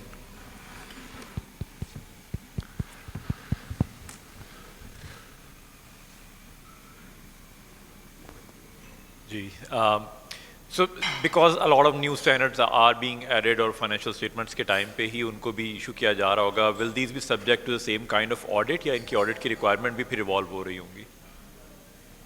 जी, अभी इमरान ने आपको explain किया अपने presentation में very briefly कि sustainability की जो assurance है वो दुनिया में भी इसका स्टैंडर्ड जो है वो अभी क्योंकि ड्राफ्ट स्टेज पर है तो कोई आपको एक्चुअल मिलेगा नहीं, लेकिन जो प्रीवियसली हो रही हैं वो ISA 3000 में हो रही हैं और इमिशंस के लिए 3402 है, लेकिन ये एक सेपरेट पूरा फ्रेमवर्क आ रहा है। अरसलान, अगर आप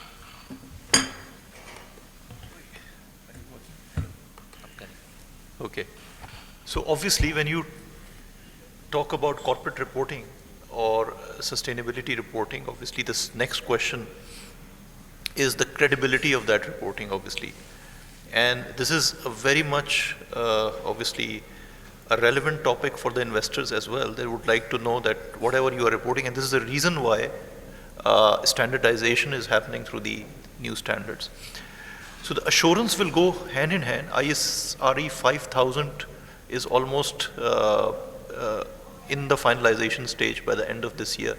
We will see the new specific standard on the sustainability assurance, which will list down the approach and processes and procedures. Because you are not auditing the historical financial information now, we are auditing the KPIs, we are auditing the system to capture those KPIs, the processes around generating those KPIs or calculating those KPIs in a regular and credible way.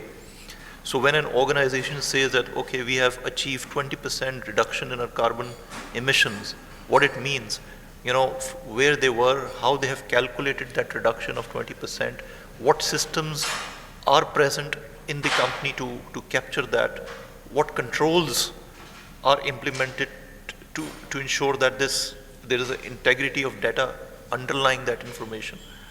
And there are a whole range of KPIs that will be reported, from environmental, even from identification of risk and opportunities, whether you have been able to landscape the risk and opportunities in a complete way relevant to your industry, whether you have a good governance process to strategize as to how you are going to deal with those risks and opportunities. Now the problem is that we are focusing more on the reporting side of it, which is the reason why, and which is actually the reason why people should start thinking how to embed your corporate strategy in a way that you don't have just financial KPIs, but you have a environmental KPI, you have a social KPI, etc. So that this will get reported like financial performance at the end of the day. So the auditors would be relevant not only for the financial performance and their view and opinion on the information reported in the financial part of the report, but also on the KPIs that you are reporting on the sustainability side. Because now I think the corporate performance is not limited to the financial performance. So the concept is changing and will change very rapidly.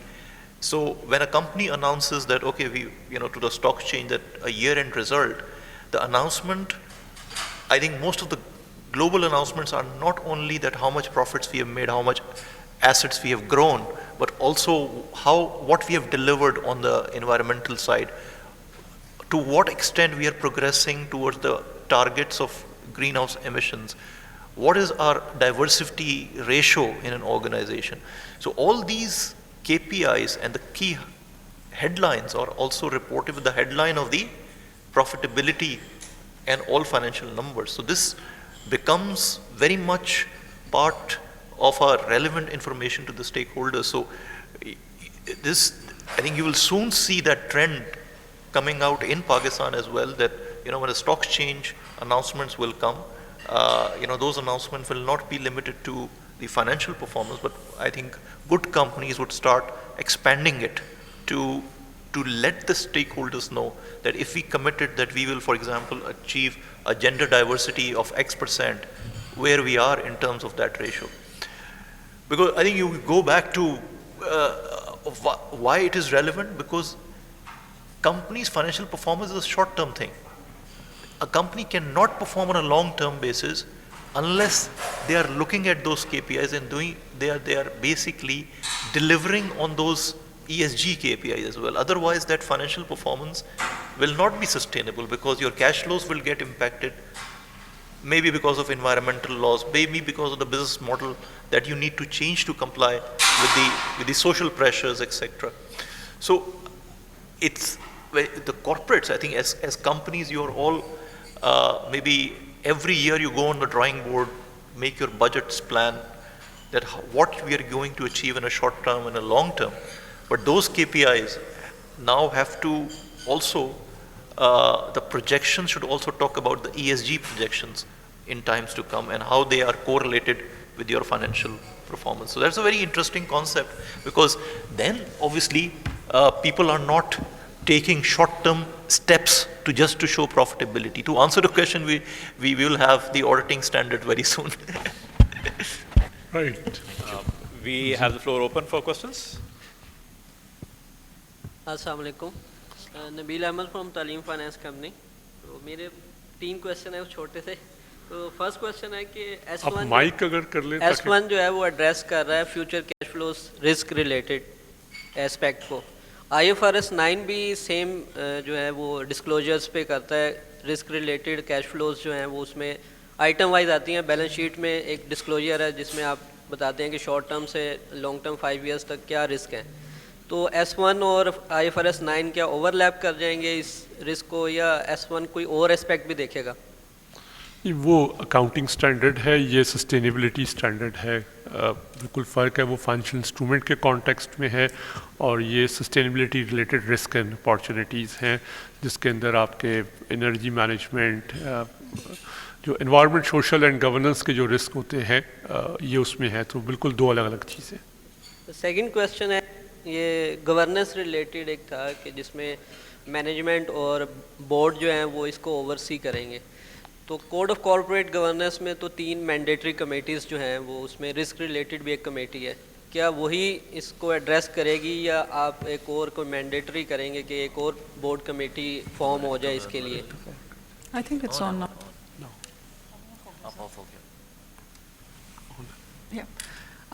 उसके अंदर 2 committees हैं, आप सही कह रहे हैं. We were still thinking and brainstorming in house कि हम उसके लिए कोई तीसरी कमेटी बनाएं, बट या तीसरी कमेटी हो या giving an additional mandate to all of these, to one of these committees. ये अभी is yet to be finalise, लेकिन the code of corporate governance के अंदर ये मैंडेट अभी हमने पास ऑन करना है.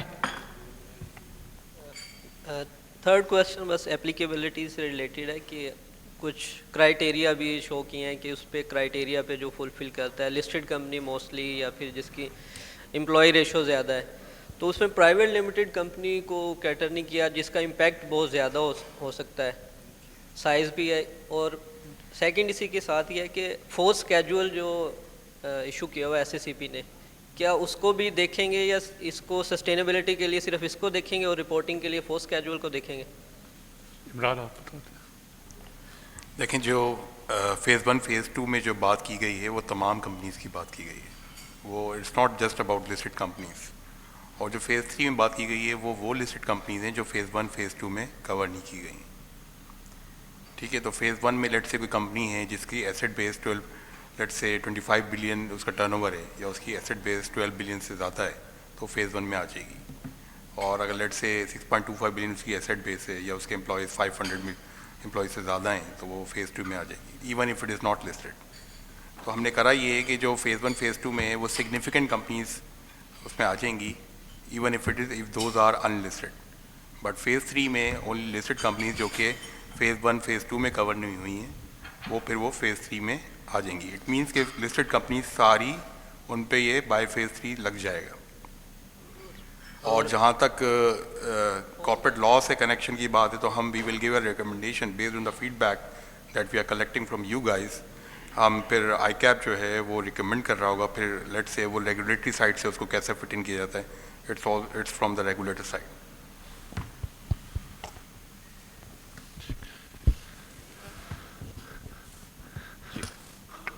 آفتاب صاحب نے بہت ساری چیزیں نوٹ کی ہوئی ہیں.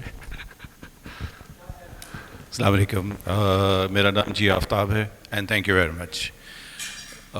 مجھے ذرا شارٹ نوٹس ملا تو میرے اسپیسیفک کویشچن ہوں گے but not as a professional but as a industry side. مجھے بڑی خوشی ہوئی even including S C C پی کو سن کے کہ یہ جو چیز ہم کرنے جا رہے ہیں یہ understanding responsibility and then caring the industry and the chartered accounts along یہ کرنے کے لیے، اور آپ جو روڈ شوز یہ کر رہے ہیں یہ بھی بڑے امپورٹنٹ ہیں. سو ہم جس انڈسٹری کو ریپرزینٹ کرتے ہیں اس کا سائز اتنا ہے کہ ہم تو ویسے ہی شاید پہلے سے بھی پہلے آ جائیں. اور آپ نے صحیح کہا کہ ہم مور اور لیس یہ سارے کام کر رہے ہیں. It's more of a formatting and presenting کہ یہ کیسے ہونا. ہیونگ سیڈ دیٹ مجھے یہ لگتا ہے کیونکہ آئی کیپ کے ساتھ میرا ادروائز بھی تعلق رہا ہے اکاؤنٹنگ اسٹینڈرڈ بورڈ میں، اس کی امپلیمنٹیشن میں پریکٹیکل پرابلمس آئیں گے. ہمارے پاس کیپیسٹی کا سیریسلی ایشو ہے. آئی ایم ناٹ شیور کہ کیٹیگری 1 میں جو آپ نے پہلے سال اپلائی کیے ہیں اس میں کتنی ایکچولی کمپنیز کر رہی ہیں. اور آئی نو فار شیور کہ پہلی والی کیٹیگری میں موسٹلی لوگ یہ کام کر رہے ہیں. It's more of that now you have to present it and allocate the resources and because of the financial strength they can do it. So اس میں شاید آپ کو انڈسٹری کو اور انوالو کرنا پڑے گا ایز ایف، بیکاز یہ ایک اچھا کام آپ کا. اگین میں یہ کہہ رہا ہوں کہ لا کو ہم ڈنڈا مار کے اسٹینڈرڈ اپلائی نہیں کر رہے. This is what we all as individual as a human being required. Sustainability بھی ہوگی، کلائمیٹ کی رسپانسبلٹی بھی ہوگی. تو آئی ایم شیور کہ میں ڈیٹیل سے پڑھ کے پھر کچھ میرے اسپیسیفک کامنٹس ہوں گے. I would like to add that but thank you very much for inviting. میرے لاسٹ نائٹ ہی مجھے انویٹیشن آیا تھا but I am very glad to am very good presentation and the disclosure سے that you get. Thank you very much. Thank you Aftab صاحب. آپ نے بات کی کہ جو فیز 1 یا جو کمپنیز کتنی اس کا ایک ایسٹیمیٹ ہے. سو جو ابھی کرائٹیریا اس میں لکھا ہوا ہے ہم نے کیونکہ انفارمیشن جو پبلکلی اویلیبل ہوتی ہے وہ لسٹڈ کمپنیز کی ہوتی ہے. سو ہم نے لسٹڈ کمپنیز کا ڈی ٹی ایس نے جو ہے وہ کچھ کام کیا ہے. ابھی وہ فائنلائز ہو رہی ہے رپورٹ بٹ انیشیل جو اس کا اسٹیمیٹ سامنے آیا ہے وہ لسٹڈ کمپنیز 70+ جو ہیں وہ فیز 1 کرائٹیریا کے اندر یعنی 25 بلین پلس جس کی بات ہو رہی ہے وہ کر سکتے ہیں. تھوڑا سا میں اس کو الیبریٹ کر دوں کہ جو فیز 1 کرائٹیریا ہے اس میں پیچھے کانسیپٹ یہ ہے کہ ویری لارج انٹیٹیز جو ہیں وہ اس میں فال کریں فیز 1 کے اندر. اب ویری لارج انٹیٹی کو ہم نے کسی فارم میں مطلب وہ بھی کرنا ہے نا کنورٹ کر کے کہ جی کیا مطلب کیا ہے. سو وہ ویری لارج کمپنی ہم نے ڈسکشن کو ٹریگر کرنے کے لیے ہم نے اسٹیمیٹ کیا دیکھا تو 25 بلین کا ایک کرائٹیریا ہم نے سامنے رکھا ہے. And we are receiving some comments کہ جی 25 بلین خیر بہت زیادہ اس کے اوپر نہیں آئے ہیں کامنٹ بٹ ایک کامنٹ ہے اور جو کہ کیونکہ ہم اس کو ایک ورکنگ گروپ کے تھرو ہینڈل کر رہے ہیں اور ورکنگ گروپ میں سسٹینیبلٹی ورکنگ گروپ جو ہے اس میں اس کی ایکسیپٹنس ہوئی ہوئی ہے وہ یہ کہ اس کو سنگلی نہیں ہونا چاہیے. So in order to be genuinely large یا very large at least 2 criteria meet ہونے چاہیے اور نہیں ہونا چاہیے اینڈ یعنی ان میں سے 2 کرائٹیریا یعنی اگر آپ 25 بلین روپیز بھی ہیں اور 1000 امپلائیز سے زیادہ بھی ہیں تو پھر آپ اس میں فال کریں گے.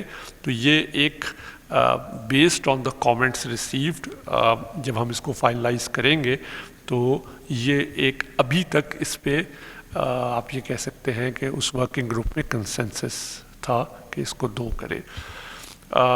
جو وہاں سے بھی سوال ہوا کہ اس میں پرائیویٹ لمیٹڈ کمپنیز جو ہیں ان کا ڈیٹا ابھی ہمارے پاس نہیں ہے، لیکن اگر 70 لسٹڈ کمپنیز اس میں ایٹ لیسٹ آ رہی ہیں تو کم از کم اتنی تو ان لسٹڈ بھی تو ہوں گی. تو اب ویری رف ایسٹیمیٹ جو ہم ایزیوم کر رہے ہیں کہ ویری لارج انٹیٹیز میں 200 کے قریب کمپنیز ہوں گی جو کہ فیز 1 میں امپیکٹ کریں گی، جو کہ اس رپورٹنگ میں جائے گی. تو جو چیلنجز ہیں یا جو کیپیسٹی بلڈنگ ہے اس کو بھی ہم کوشش کریں گے کہ ٹارگیٹڈ کریں، کہ پھر جب جن کو کرنے جا رہے ہیں جب اس کے اوپر ایک کنسلٹیشن ہو جائے گی تو we may try and approach those specific companies to have sessions with them کہ جی آپ فرسٹ فیز میں لگ رہے ہیں تو آپ کا کیا خیال ہے. ابھی تک ہم نے جو کراچی میں کنسلٹیشن کی، ابھی ہم کل اسلام آباد میں بھی تھے، اس کے علاوہ بھی I have gone to many forums. میں OICCI کے فورم پہ گیا ہوں، میں PICG کے فورم پہ گیا ہوں. We are connected with Pakistan business council as well and stock exchanges. تو ان سب جگہ کے بعد مجھے یہ فیلنگ ڈیولپ ہوئی بھی ہے کہ وہ کمپنیز جن کو میں ویری لارج کمپنیز کہہ رہا ہوں، most of them already way ahead ہے، اور بہت ساری کمپنیز آلریڈی سسٹینیبلٹی رپورٹس بنا رہی ہیں، یا وہ اس فیز میں ہیں کہ ان کے پاس اس کی انڈرسٹینڈنگ جو ہے وہ سگنیفیکنٹلی انہینسڈ ہے. تو جو ویری لارج انٹیٹیز ہیں ان کی ایپیٹائٹ کیپیسٹی، کیونکہ وہ بزنس ان کا ڈائریکٹلی اس سے امپیکٹڈ ہے کہیں نہ کہیں، تو وہ مچ پریپیئرڈ ہیں. تو یہ میں نے ایک رف ایسٹیمیٹ آپ کو بتایا ہے کہ جو نمبر آف کمپنیز جو ہیں وہ کون سی امپیکٹ ہوں گی.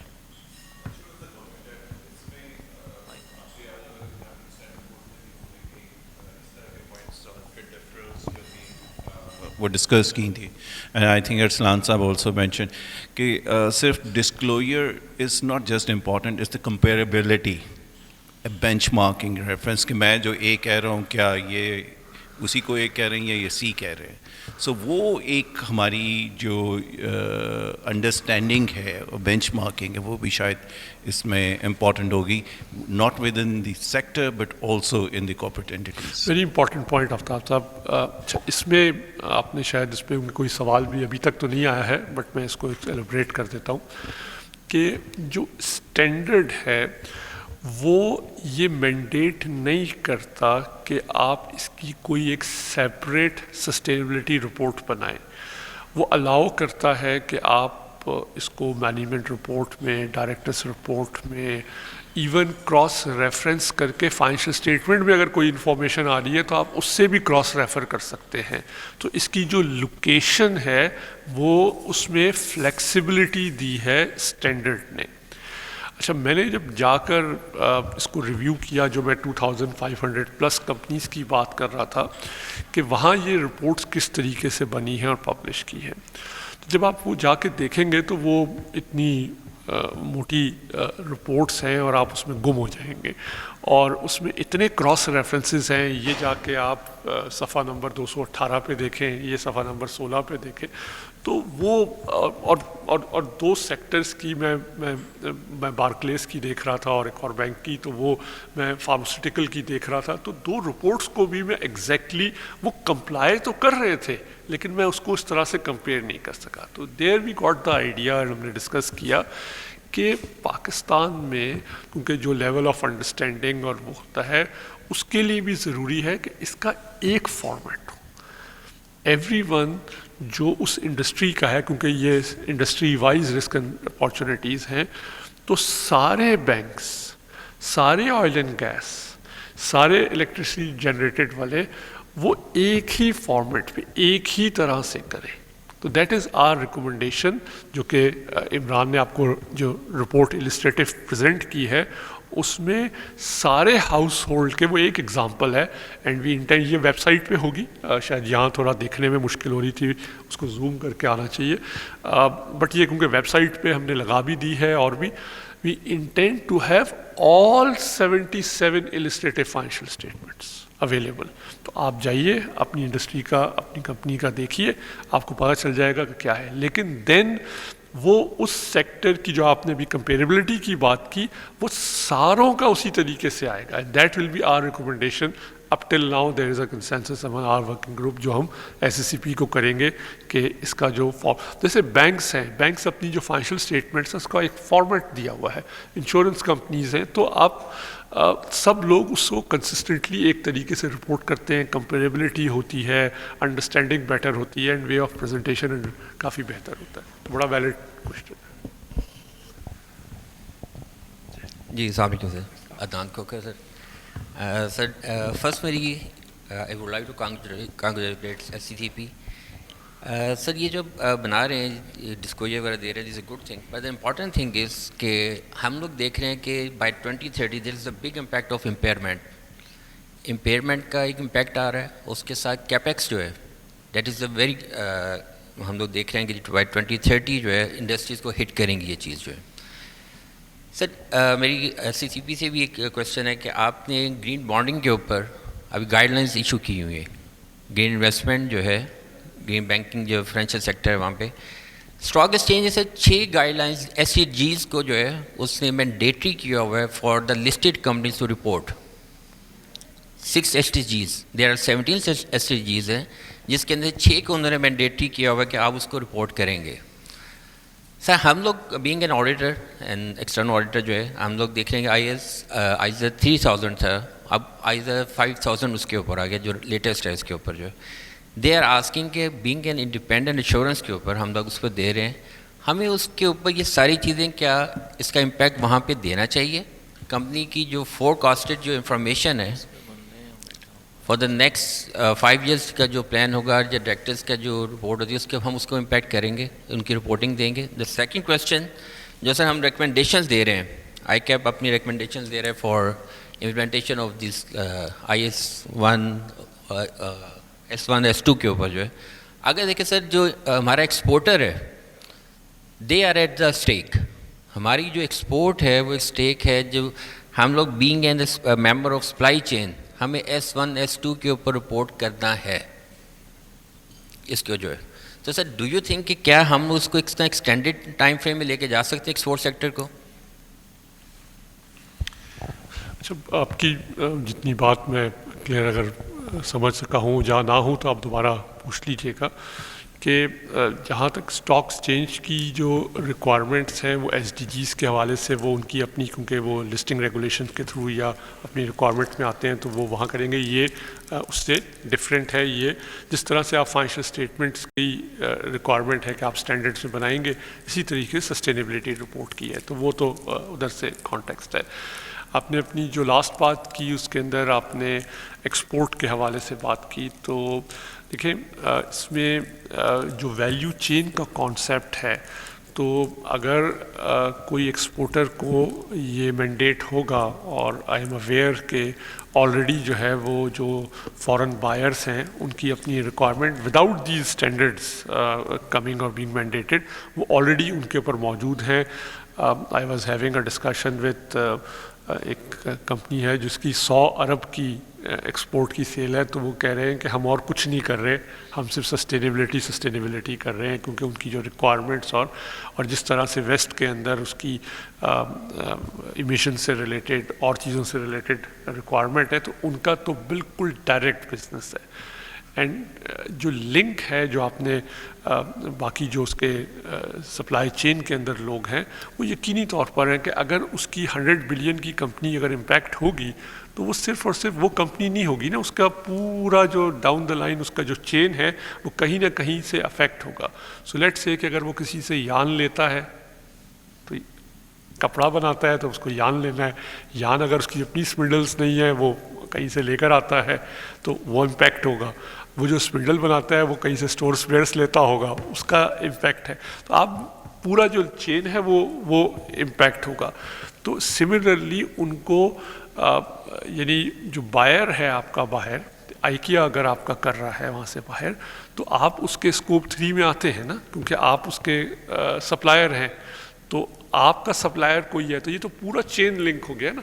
तो इसको इमरान ने मेंशन किया है। अगर मैं इमिशंस के हवाले से बात करूं तो एक GHG कॉरपोरेट स्टैंडर्ड है, कॉरपोरेट अकाउंटिंग स्टैंडर्ड है ये।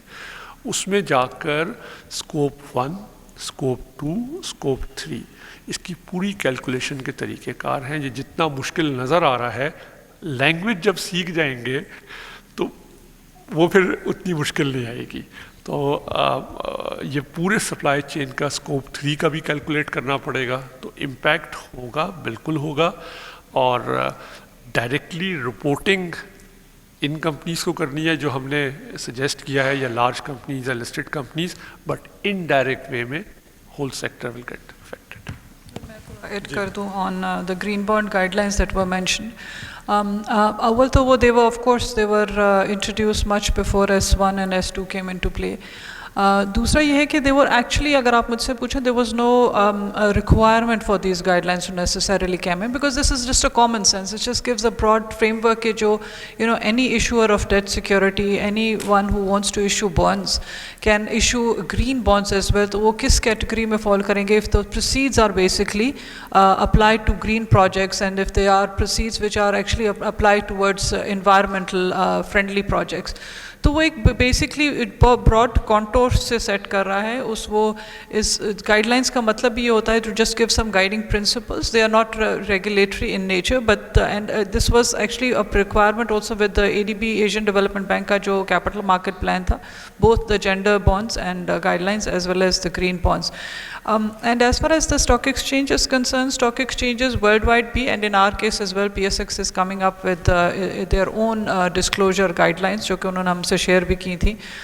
We've given our feedback to it. We think that they are less of guidelines and perhaps more of a concept paper. So हमने वो उनको दे भी दिया है. But these, there are lots of reading material and reference material जो आपको मिलेगा. आज भी अगर आप Google करेंगे तो there's lots available. So purpose of these is not necessarily that they are there for compliance in any form or shape. They are there to guide you as guiding principle in certain areas. तो यही context में फिर green bonds guidelines भी आई थी जी. I think stock exchange का जो सरत ने जो mention किया, at the end of the day stock exchange में एक ESG index आएगा. और ऑलरेडी अगर आप दूसरे जुरिस्डिक्शंस में जाएंगे और देखेंगे तो वहाँ ऑलरेडी एग्जिस्ट करता है ये ESG इंडेक्स. और बिकॉज ऑफ दैट रीज़न जो उनकी शेयर वैल्यूज़ हैं उनके ऊपर पॉजिटिव इम्पैक्ट आता है. तो जो भी वहाँ फिर लिस्ट होगा इन रिक्वायरमेंट्स के थ्रू जो स्टॉक एक्सचेंज बना रहा है, या ये इस तरह से रिपोर्ट होंगी, तो वहाँ जो कंपनीज़, और यकीनी तौर के ऊपर वो कंपनी जो कि ESG में हायर स्कोर ले रही होगी, तो उसकी शेयर वैल्यू भी, तो इसका बड़ा डायरेक्ट इम्पैक्ट जो है ना वो है कंपनी के ऊपर है, उसके ऑनर्स के ऊपर है, उसके सप्लायर्स के ऊपर है, कस्टमर्स के ऊपर है. तो ये हमने बस अंडरस्टैंड करना है. और आप बताइए, आप एक और एस्पेक्ट आपका. जी please mic.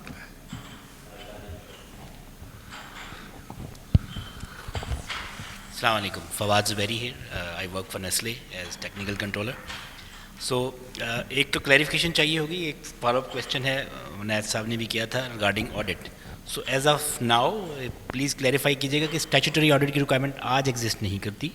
In future we do foresee that there will be some assurance requirement related to that reporting as well. So that's one question.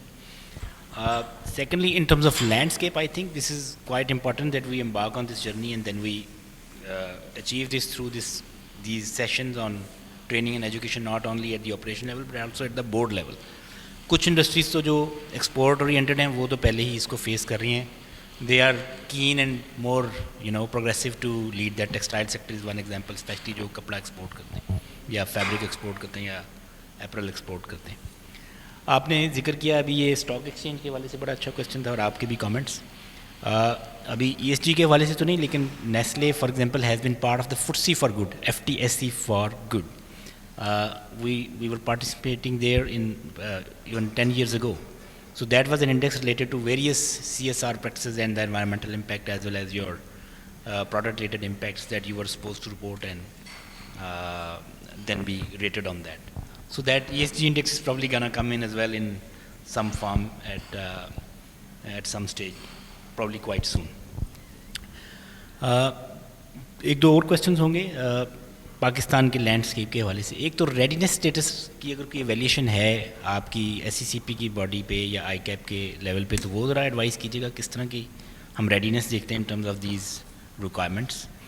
और सेकेंडली जो फुटप्रिंट है in terms of climate as well as related factors, वो कहीं assessment exist करती है कि किस industry किस सेक्टर में हमारी ज़्यादा ये रिक्वायरमेंट्स और इम्पेक्ट आ रहा होगा और उसको किस तरह हम टैकल करेंगे. चार क्वेश्चन है आई होप. जी मैं कोशिश करता हूँ. Thank you. एक तो ये कि there is no formal readiness assessment, तो कोई ऐसी नहीं हुई है. अभी हमने कोई ऐसा सर्वे भी लॉन्च नहीं किया है. मुझे लगता है कि अभी टू अर्ली है कि हम अभी तो बात करनी शुरू हुई हैं और हम उसकी रेडीनेस के ऊपर चले जाएं, तो थोड़ा सा अर्ली लग रहा है. तो कोई ऐसी फॉर्मल स्टडी तो हमारे पास नहीं है. लेकिन एज आई सेड कि I have gone around various forums, और क्योंकि उन फोरम के अंदर नॉट ओनली के जो लोग कंपनीज प्रेजेंट होती हैं वहाँ, पर वो एक पूरे फोरम्स हैं, यानी उनके बहुत बड़े मेंबर्स हैं. तो इसकी रियलाइजेशन बहुत हाई है. जो अगेन वो जो मैं वेरी लार्ज सेक्टर जिनकी मैं बात कर रहा हूँ वहाँ बहुत हाई है, and they are way ahead. वो उनका इतना ये बिज़नेस रेलेवेंट चीज़ है कि शायद वो चाहते भी नहीं है कि वो अपनी कंपनी के बाहर किसी से इस बारे में बात भी करें. तो they are also keeping things very close to them, क्योंकि वो बिल्कुल डायरेक्ट उनके बिजनेस से रिलेटेड है. लेकिन मेरी अंडरस्टैंडिंग ये है कि उन जगहों के ऊपर जो वो है वो प्रिपेयर्डनेस वो वेरी वेरी हाई है. पाकिस्तान कॉन्टेक्स्ट के अंदर आप एक यूरोपियन कंपनी लिंक्ड हैं जैसे नेस्ले, इसी तरीके से और भी यहाँ कंपनीज होंगी. तो वहाँ एक दूसरी डेवलपमेंट हुई है सिग्निफिकेंट कि वहाँ एक CSRD corporate sustainability reporting directive आया है, और उसके अंदर उनके यहाँ ESRS अलग 12 स्टैंडर्ड्स उन्होंने इशू किए हैं. बट वहाँ उन्होंने उनको मैंडेटरी कर दिया है ऑलरेडी. तो एक एस्टिमेट जो मैं पढ़ रहा था कि 50,000 कंपनीज पे यूरोप में ये मैंडेट हो गया हुआ है फ्रॉम जनवरी 1, 2024. अभी लेटली कोई बात हो रही है कि इसको कोई डेफर करे, लेकिन एज वी स्पीक ये मैंडेट हो गया हुआ है. तो वो सारी जो यूरोपियन कंपनीज हैं जिनकी सब्सिडरीज यहाँ हैं, वो यहाँ लोकली SCCP या कोई और रिक्वायरमेंट आए या ना आए, फॉर देम ये ऑलरेडी वहाँ से जो है लिंक हो गया हुआ है. Many of the companies I am aware in Pakistan, उन्होंने नेट ज़ीरो की कमिटमेंट की हुई है. नेट ज़ीरो की कमिटमेंट बड़ी सिग्निफिकेंट कमिटमेंट है. सो नेट ज़ीरो जो कि again not coming from any law but because of the public pressure या मार्केट की वजह से, तो वो नेट ज़ीरो कमिटमेंट पूरी करनी है.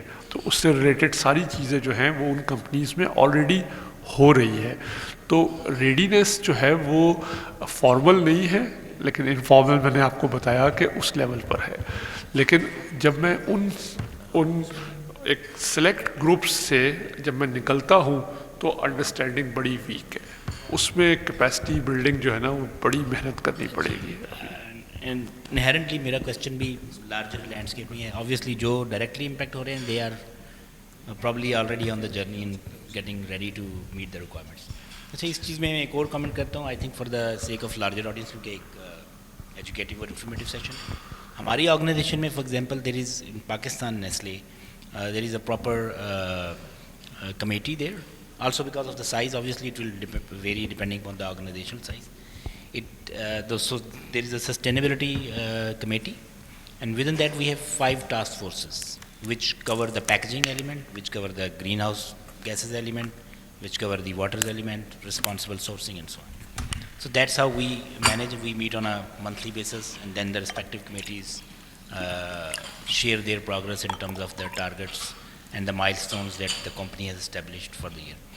And I can also comment that it will involve significant costs, operational as well as capex in multiple forms. For example, packaging is one area where there is a significant cost involved in terms of sourcing either the recyclable materials or the technology related to processing those recyclable materials. So usme capex bhi involved hai, usme opex bhi involved hai. And unfortunately recyclable, one might imagine that it might be cheaper, but it's actually more expensive. So it does involve significant costs in terms of covering these milestones, whether public, regulatory or otherwise. Thank you. By the way, is pe report hamari publicly available hai? If someone wants to go through it, it can be a good source of inspiration and information. जी फवाद साहब, I think जो आपने अपनी governance के context में बात की वो आपके कॉन्टेक्स्ट में वो मोर अप्रोप्रिएट होगा, but there is no one size fit all वाला नहीं है. हो सकता है कोई दूसरी कंपनी जो है वो एक इसको गवर्नेंस डिफरेंट अंदाज में करे, बट अगेन इस चीज़ के अराउंड कोई ना कोई गवर्नेंस आनी है. आपने पैकेजिंग की बात की, मैं कल इस्लामाबाद में भी ये मैं कर रहा था कि एक लॉ आया है, आई डोंट नो अगर यहाँ कोई ज़्यादा पैकेजिंग वाले हों तो वो अंडरस्टैंड करेंगे कि इस्लामाबाद कैपिटल सिटी के लिए वो इम्पैक्ट कर रहा है ओनली फॉर वहाँ, और उसके जो इम्पैक्ट हैं जहाँ जहाँ पैकेजिंग के कि जी उनको 3 साल के अंदर अपनी रीयूजेबल, तो वो इतना सिग्निफिकेंट इम्पैक्ट है कि जो रेलेवेंट लोग हैं वो अपने बिजनेस कंटिन्यूटी के हवाले से बड़ी उसी पे बैठे हुए हैं. तो कैन यू इमेजिन कि कोई एक फैक्ट्री होगी जो इस्लामाबाद के लिए कोई अलग चीज़ बनाएगी, तो उसकी मशीनरी उसकी वो इम्पैक्ट्स तो आई थिंक अनइमेजिनेबल हो सकते हैं. For example think about a telecom company. अब पाकिस्तान में तो टावर आपके शहर के अंदर है और हेल्थ पॉइंट ऑफ व्यू से बहुत दुनिया की जुरिस्डिक्शन में मोस्टली अलाउड नहीं. So if you have to shift all the towers from the cities outside, तो think about a telecom company, their whole asset base and the model is changed. So this is the sustainability question. So, and we have unlisted telecom sector in Pakistan. How they're dealing with this issue, whether there are laws around it, how if the laws requires this kind of an action, what obviously their plan is. And so अब जहाँ पे for example lenders की involvement है, maybe they are not listed entities, but अगर एक substantial financing हुई हुई है by public bank into those companies, तो मे बी हम जब वो क्राइटेरिया डेवलप कर रहे होंगे तो I think a thought may be given कि not the equity holders but अगर lenders are into those companies in a big way, then they should be mandated as well to produce that report, sustainability, because indirectly they are, you know, they are the public interest.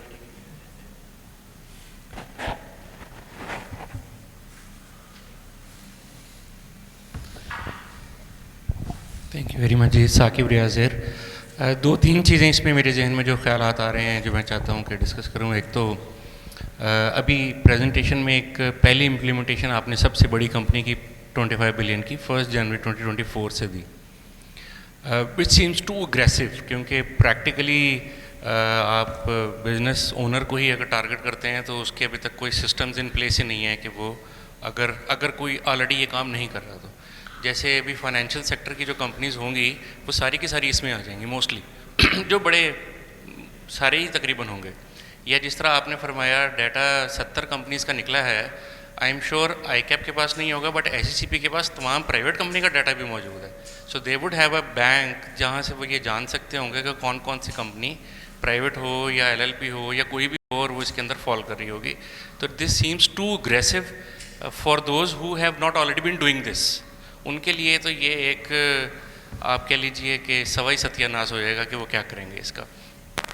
Although those companies जिनका 1 जुलाई से कहीं जाके साल शुरू होता है, they will still have a breather कि उनको अगले साल में जाके करना होगा, बट बाकियों के लिए तो फ़ौरन आ जाएगा. तो ये मेरा इस पर फीडबैक है कि इसको ज़रूर कंसिडर किया जाए.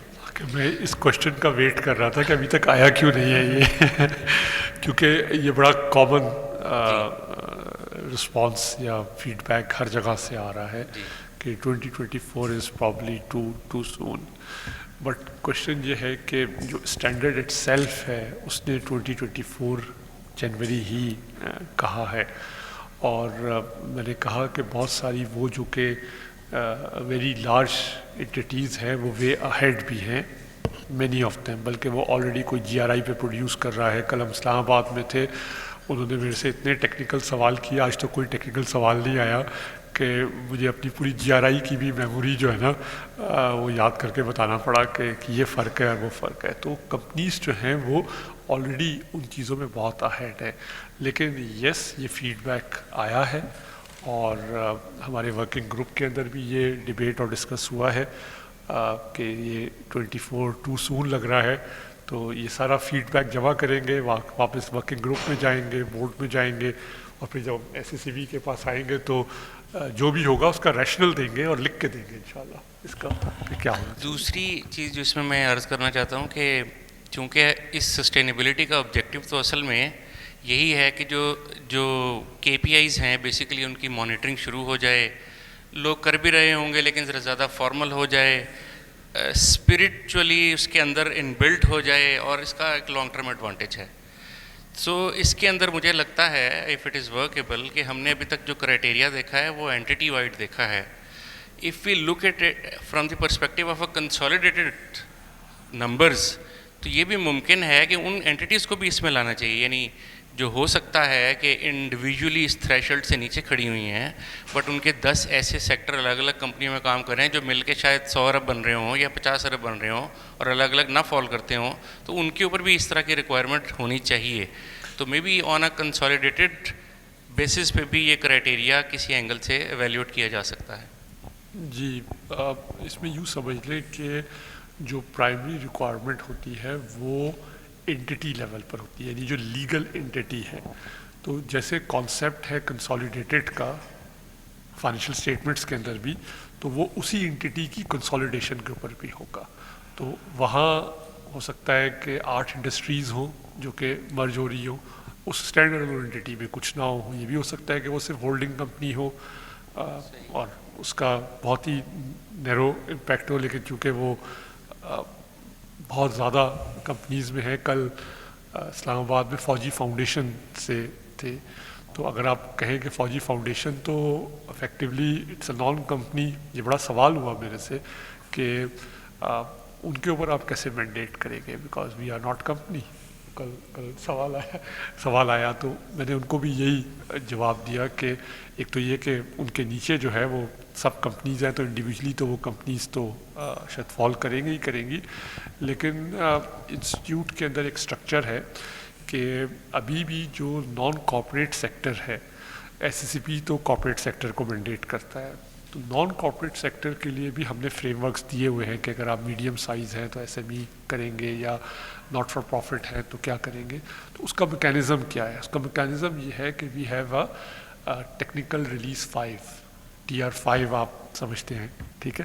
تو اس میں مینڈیٹ کر دیا ہے کہ کوئی ممبر آف دا انسٹیٹیوٹ جو ہے, کیونکہ اس کے اوپر جو ایشورنس دینی ہے وہ پریکٹسنگ فرم نے دینی ہے, تو جو ایشورنس ہے وہ نہیں دے گا جب تک اس کے انڈر لائن فریم ورک یہ یوز نہ کیا ہوا ہو. تو فائنینشیل اسٹیٹمنٹس کے لیے بھی اسی طریقے سے ہے. سو اگر کوئی ٹرسٹ ہے, کوئی سوسائٹی ہے, کوئی ایسوسیشن آف پرسن ہے, کوئی ادر گورنمنٹ کی ایسی اسپیشل ایکٹ میں بنی ہوئی کوئی انٹیٹی ہے, تو وہ کیا فریم ورک فالو کرے. تو ہم نے ICAP کے فورم سے یہ کیا ہوا ہے, کیونکہ ایشورنس تو لینی ہے, اس کو آڈٹ تو کرانا ہے, تو وہ انڈائریکٹ وے میں ادروائز وہ کوالیفائی ہو جائے گا. تو ابھی میں کسی ایک اسکول کے اندر یہ میٹر آیا اور میری ٹیبل تک پہنچا, تو میں نے وہاں کہ اسکول تو کچھ بھی کسی اس کے اندر نہیں آتا, تو پھر وہ TR5 کی وجہ سے اپلیکیبل کر کے کو بتایا گیا کہ نہیں, یہ فریم ورک فالو کرنا ہوگا. دنیا میں کوئی اسٹیٹمنٹس بن ہی نہیں سکتی unless there is a frame work. کیسے بن سکتا ہے؟ آپ کہیں گے کہ جی میں ٹیکس لوں گا, ڈیفر ٹیکس نہیں کروں گا, کیسے ہو سکتا ہے؟ ہاں, IAS 16 اپلائی کریں گے, انٹینجیبل کا نہیں کریں گے, تو کوئی فریم ورک تو آئے گا نا جہاں سے آپ اور میں مل کے ایک جگہ سے ریڈ کریں گے. تو یہ اس کا وہ ہے. Thank you. لاسٹلی آپ نے ای لرن کا تذکرہ کیا کہ IAS بھی اس پہ کام کر رہا ہے, تو should we expect something جب وہ آ جاتا ہے تو پھر وہ ممبرس کے لیے اویلیبلٹی آئے گی اس کی کوئی, اور kind of capacity building as well, کچھ نہ کچھ ایسے ایکٹیویٹیز؟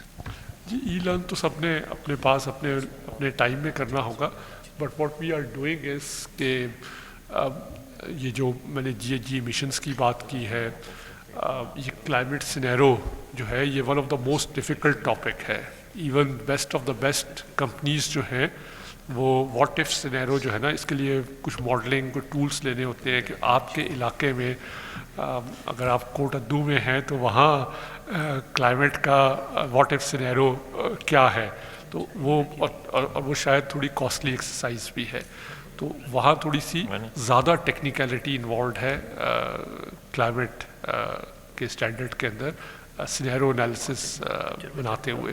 تو اب اس کی بھی جو ٹریننگ ہے وہ بھی کوئی بیسک تو انڈرسٹینڈ کریں. تو ہم لوگ ایک کوشش کر رہے ہیں کہ ایک سرکولر ایشو کریں گے عمران انشاءاللہ سون، جس کے اندر ہمارے پاس کلائمیٹ سینیرو، جی ایمیشنز اور اسی طریقے سے کچھ چیزیں ہیں جو کہ ایٹ لیسٹ فریلی اویلیبل ہوں اور ریلائبل سورس سے اویلیبل ہوں. تو وہ بھی ہم اپنی کیپیسٹی بلڈنگ ایکٹیویٹی کے اندر اس کو کریں گے. میں نے خود کیے ہیں وہ کورسز، تو میں نے اس کی یوٹیلیٹی دیکھی ہے اینڈ آئی ول ارج کہ جب وہ آپ لوگوں کو کمیونیکیٹ ہو تو آپ بھی کیجیے گا. تھوڑا لینگویج سیکھنی ہے، ٹائم لگانا ہے. جی چھوٹا سا comment on a lighter note, probably last question. Lahore میں اگر یہ جس طرح رسپانسبلٹی دیتے ہیں نا تو یہ کہتے ہیں کہ آپ نے ڈینگی کے لیے اپنے گھروں میں اسپرے کریں، پانی کھڑا نہ کرنے دیں، یہ نہ کریں وہ نہ کریں، تو وہ مچھر جو ہے ہمسائے سے آ جاتا. سو جو کلائمیٹ کی آپ بات کر رہے ہیں کہ مجھے اپنے ایریا میں ڈیفینیٹلی پہلا میرا جو سوال یا کامنٹ تھا وہ اسی ریفرنس تھا کہ ہمارے پاس ایک credible data reference data bank ہونا چاہیے جس کو میں نے کہنا. ابھی آپ نے کلائمیٹ کی بات کی، لاسٹ ایئر جو ہماری فلڈنگ تھی اس میں پاکستان کا کوئی قصور نہیں تھا. سو اس کو ایز اے کمپنی اگر آپ کریکٹلی ٹرولی ان اسپرٹ اس کو ایڈریس کرنا چاہتے ہیں تو دیز آر دی ایریا جو کہ کمپنیز کے تو ڈیفینیٹلی کنٹرول میں نہیں ہے. پاکستان کو بھی نہیں پتا تھا کہ یہ کیا ہوں گے. So probably at a higher level, at a government level, کچھ آپ کو ریفرنسز اور ڈیٹا بینک کریڈیبلٹی کے ساتھ ڈیولپ کرنے پڑیں گے. کہ فار ایگزامپل میں نے دیکھنا ہے، مجھے سیسمک، ابھی ہم آپس میں بات کر رہے ہیں اپنے پرانے کالیگ کے ساتھ کہ ہم تو جب اپنے پلانٹ ہوتے ہیں ہم تو 35,000 قسم کی اسٹڈیز کرتے ہیں اس کے اوپر بنانے کے لیے، بلڈنگ کوڈز اب کرتے ہیں. لیکن اگر وہ سیسمک ہے تو ایک عام شاید انڈسٹری والے کو نہیں پتہ. پھر اگر رشیا میں وہ جنگلوں کو آگ لگ گئی ہے اس کی وجہ سے بارش یہاں پہ ہونی ہے، اس کو نہیں پتہ کہ کیا ہوگا. سو دیر آر سرٹن فیکٹرز جو کہ میرے خیال ہے کہ اوور دا پیریڈ ہم لرن کریں گے. مجھے یہ لگتا ہے کہ ہمیں بیسٹ ایفرٹ جو آپ کریں تھوڑا سا ہمیں ایک ٹرانزیشن والا ٹائم شاید دینا پڑ جائے based on my experience in the country board. Thank you. نہیں بالکل آفتاب صاحب آپ صحیح بات کر رہے ہیں کہ یہ ٹیکنیکلٹیز اس کے اندر موجود ہیں. لیکن میں آپ کو ایکسپلین کروں کہ جو لوگ اس سائز کی کمپنی کے انویسٹ کرتے ہیں، کہیں پیسے لگاتے ہیں، تو وہ ہم سے بہت زیادہ ان چیزوں کے اندر آگے ہیں. اور it is just matter of going assembling them. میں بار بار یہی اس کو ایمفیسائز کر رہا ہوں کہ یہ ایک لینگویج ہے، نئی لینگویج ہے، اور وہ جب گراؤنڈ پہ ٹرانزیکشن تو ہو رہی ہے، انفارمیشن تو اویلیبل ہے. پرابلی اب آپ کے جو بھی ٹیکنیکل ہیڈ ہوگا. میں یہ کہہ رہا ہوں ایز اے بزنس کرنے کے لیے میں یہاں پہ جو کامنٹ کروں میں ایز اے بزنس مین کے طور پہ کر رہا ہوں کہ یہ ہمیں یہ اس لیے نہیں کرتے کہ ہمیں رپورٹ کرنا، ہم اس لیے کرتے ہیں کہ یہ ہمارے بزنس کی ریکوائرمنٹ ہے، ہم نے اس کو لے کے چلا. What these standards you are seeing is that all those information you disclose it, present it in a particular format. The language, the word that you are using, probably I would be using the formatting of information and disclosure it. So وہ تو بڑا business تو کر ہی کرے رہا، لیکن وہ میں تھوڑا سا نیچے آ کے جب دیکھتا ہوں کہ وہ ریسورس اور کیپیسٹی جو ہے وہ شاید ابھی ہمارے پاکستان میں نہیں ہوگی. جی اسی کی طرف کیپیسٹی بلڈنگ کرنی ہے. ابھی آپ نے ریفر کیا کہ یہ فلڈس وغیرہ جو سب آئے اور پاکستان تو ریسیونگ اینڈ کے اوپر تھا، ہمارا تو کوئی اس میں قصور نہیں تھا.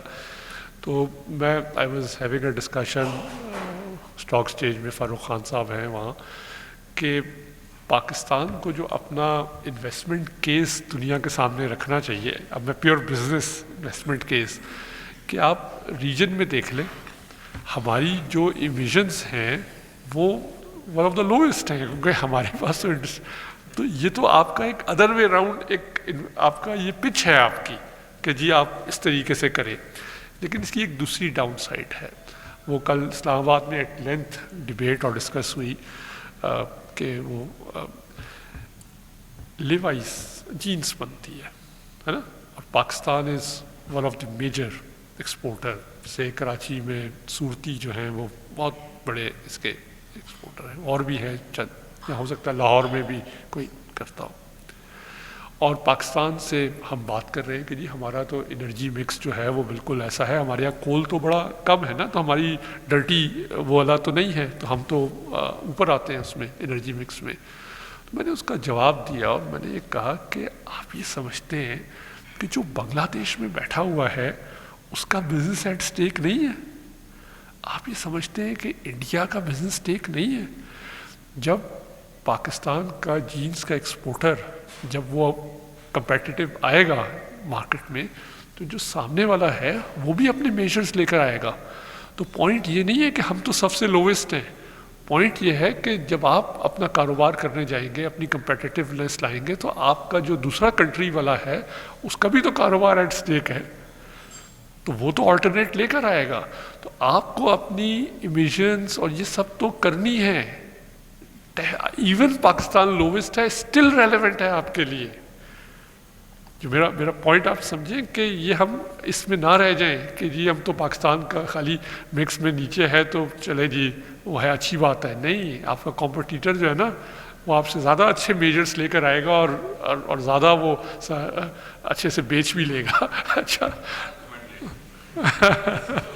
تو یہ چیز جو ہے نا وہ ہمیں سمجھنی ہے کہ یہ ہمارا ڈائریکٹ بزنس ریلیشن شپ ہے.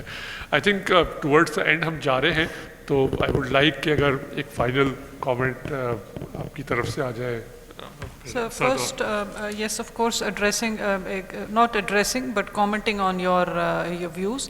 ایک جو آپ نے بات بھی کی کہ دا ڈیٹا اٹ سیلف, کہ جی ہمارے ہم جو میری اپنی پرسیپشن بھی ہے, یا most to an extent it is correct as well, کہ ایک جگہ پر تو ہم ڈیٹا گیپ کی بات کرتے ہیں, that there is we are looking for the data, where is the data. In certain other cases there is lots of data but it's fragmented, it's with different silos میں پڑا ہے, with different organisations پڑا ہے. ہماری کوشش یہی ہے کہ انڈر دا ESG سسٹین جو ہم ایک ریپوزیٹری بنانا چاہ رہے ہیں, online one, to make available the maximum information locally and internationally. اس سے کیا ہوگا کہ یس وی ڈو فیئر, شروع میں ہم نے اس چیز کو بھی سوچا تھا کہ if we stamp it as an SECP kind of a repository, so people will think کہ جو ڈیٹا پڑا ہوا ہے یہ سارا credible and it's a correct database. اب اس میں all of us know there is this concept of greenwashing as well. The data that may be there may not necessarily be something which we will be endorsing, so there will be a big disclaimer to it. لیکن at least آپ کو minimum information مہیا کی جائے گی. اور جو climate related بھی آپ نے بات کی, سو آن گورنمنٹل لیول ایک چیز اور بھی ہو رہی ہے, some of the advisors are actually asking the government کہ ایک certain percentage of the budget should also be allocated towards ESG and especially to the climate side. اس میں جو ہمیں پتہ ہے, آپ نے بھی بالکل درست بات فرمائی کہ جی ہم لوگ ونربل ہیں in terms of the other climate related changes happening globally which are impacting Pakistan, جس میں ہمارا اپنا کوئی قصور نہیں ہے perhaps, but those vulnerabilities that we are facing we need to address those. اور اسی کے ایڈریسل کے لیے ہی آئی تھنک فاروق صاحب نے اس کو بڑا ایلیکوینٹلی پٹ اپ کیا from a business man perspective, from somebody who is into this businesses etc. تو ان کو کرنا ہے. اب کلوزنگ بیسکلی آپ کی جو جتنے بھی ہیں ہم نے پہلے بھی سیشنز کیے ہیں, of course the fear factor is there whenever there is a change, whenever there is something new being introduced. I am sure IFRS وغیرہ بھی جب آئے ہوں گے اس ٹائم پہ بھی آپ لوگوں نے سملر فیس کیے ہوں گے. Whenever there is a new change that comes in, اس میں سب کی کیپیسٹی ایک جیسی نہیں ہوتی ہے to impress that new change, but the will power should be there. اور اسی وجہ سے these are different suggestions coming in from ICAP, and I'm not necessarily saying these are something which would necessarily be adopted or accepted or agreed, endorsed by the SECP as it is. وہ تو اس چیز کو دیکھا جائے گا, but these are very valuable kind of proposal that comes in کہ جی ہم at least we go by the size of the companies, وہ منیمم ہم اتنے رکھتے ہیں یا کیا دیکھیں. پچھلے ہمارے سیشنز میں بلکہ ارسلان صاحب کا بھی یہ ویو ہوتا تھا کہ instead of going by size of the companies, why don't we look into their impact of these companies on the environment. So all of these have been packed into this, کیونکہ یہ بڑی companies کا impacts بھی ظاہر ہیں. Data کی بھی کسی نے بات کی تھی, تو yes SCCP does have data of private companies as well, لیکن ان میں فائلنگ جو ہوتی ہیں جس طرح سے ایک certain of size of companies of course then the filing becomes mandatory, نیچے کمپنیز میں فائلنگ نہیں ہے, یا پھر بزنس انفارمیشن تو ساری سب کی نہیں ہوتی ہے to look into that impact. But I think we will be working closely on this side as well to see how to actually consolidate the database.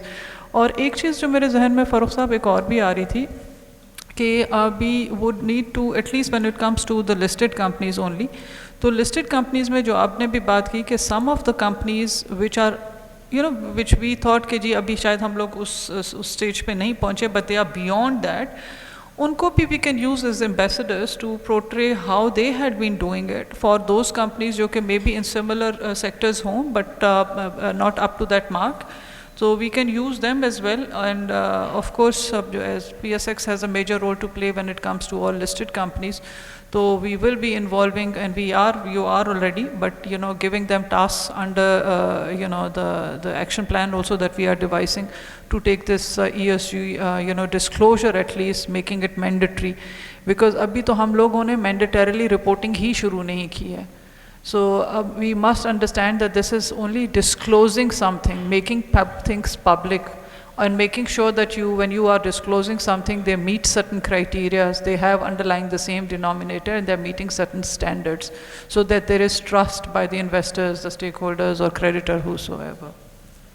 Thank you.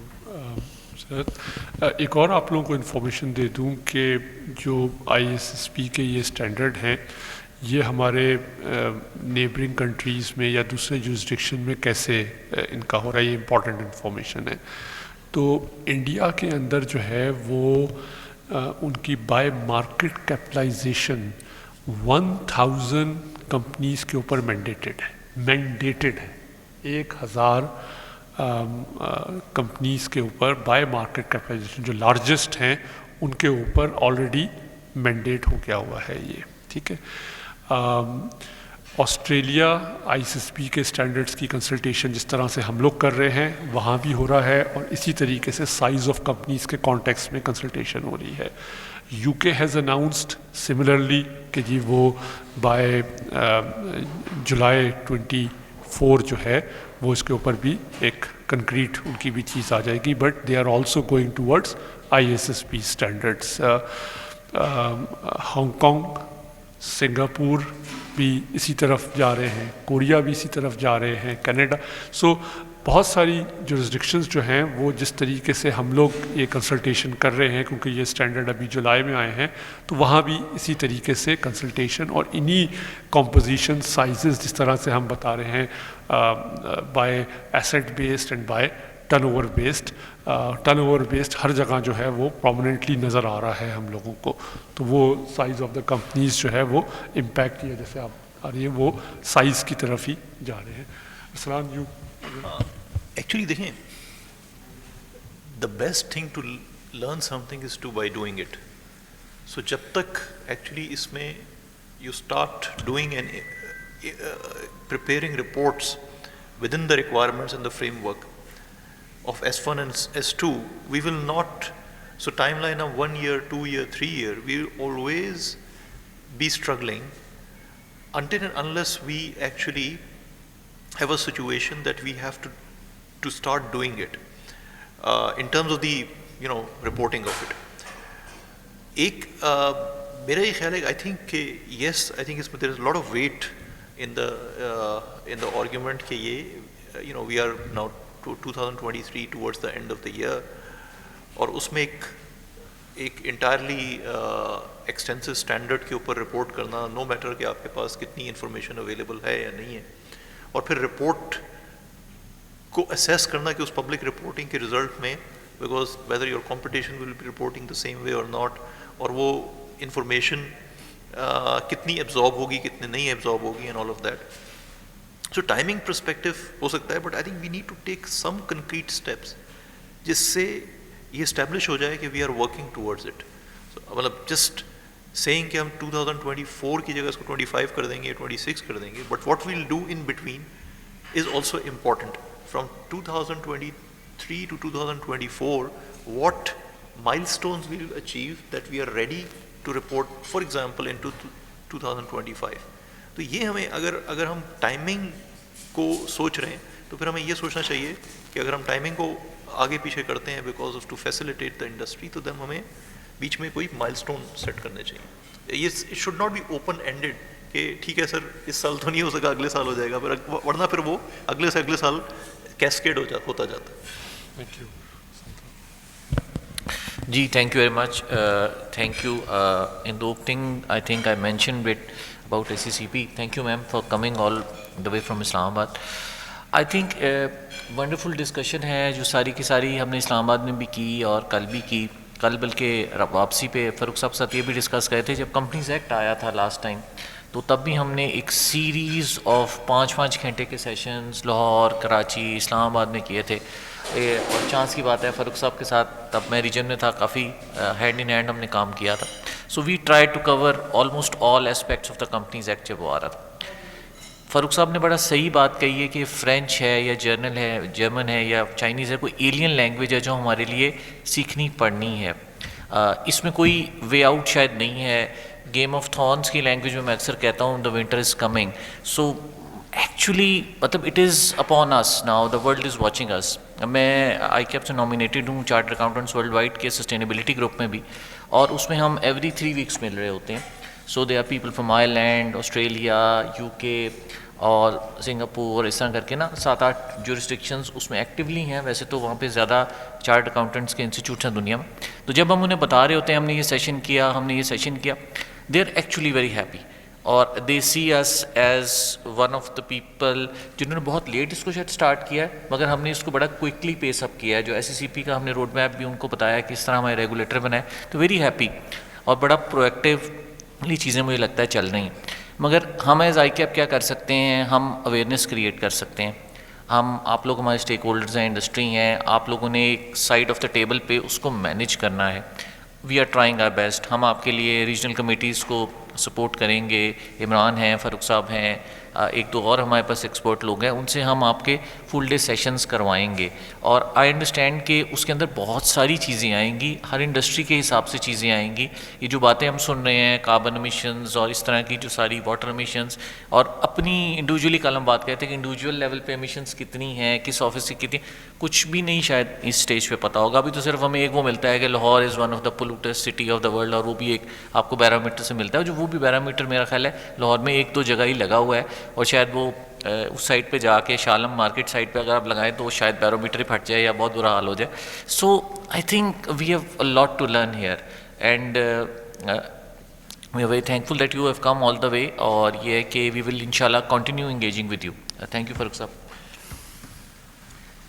Thank you. I would request the panelists for a group photograph. I would also request our council member Zishan Ijaz Saab, who is on a call, to join us on stage for a group photograph.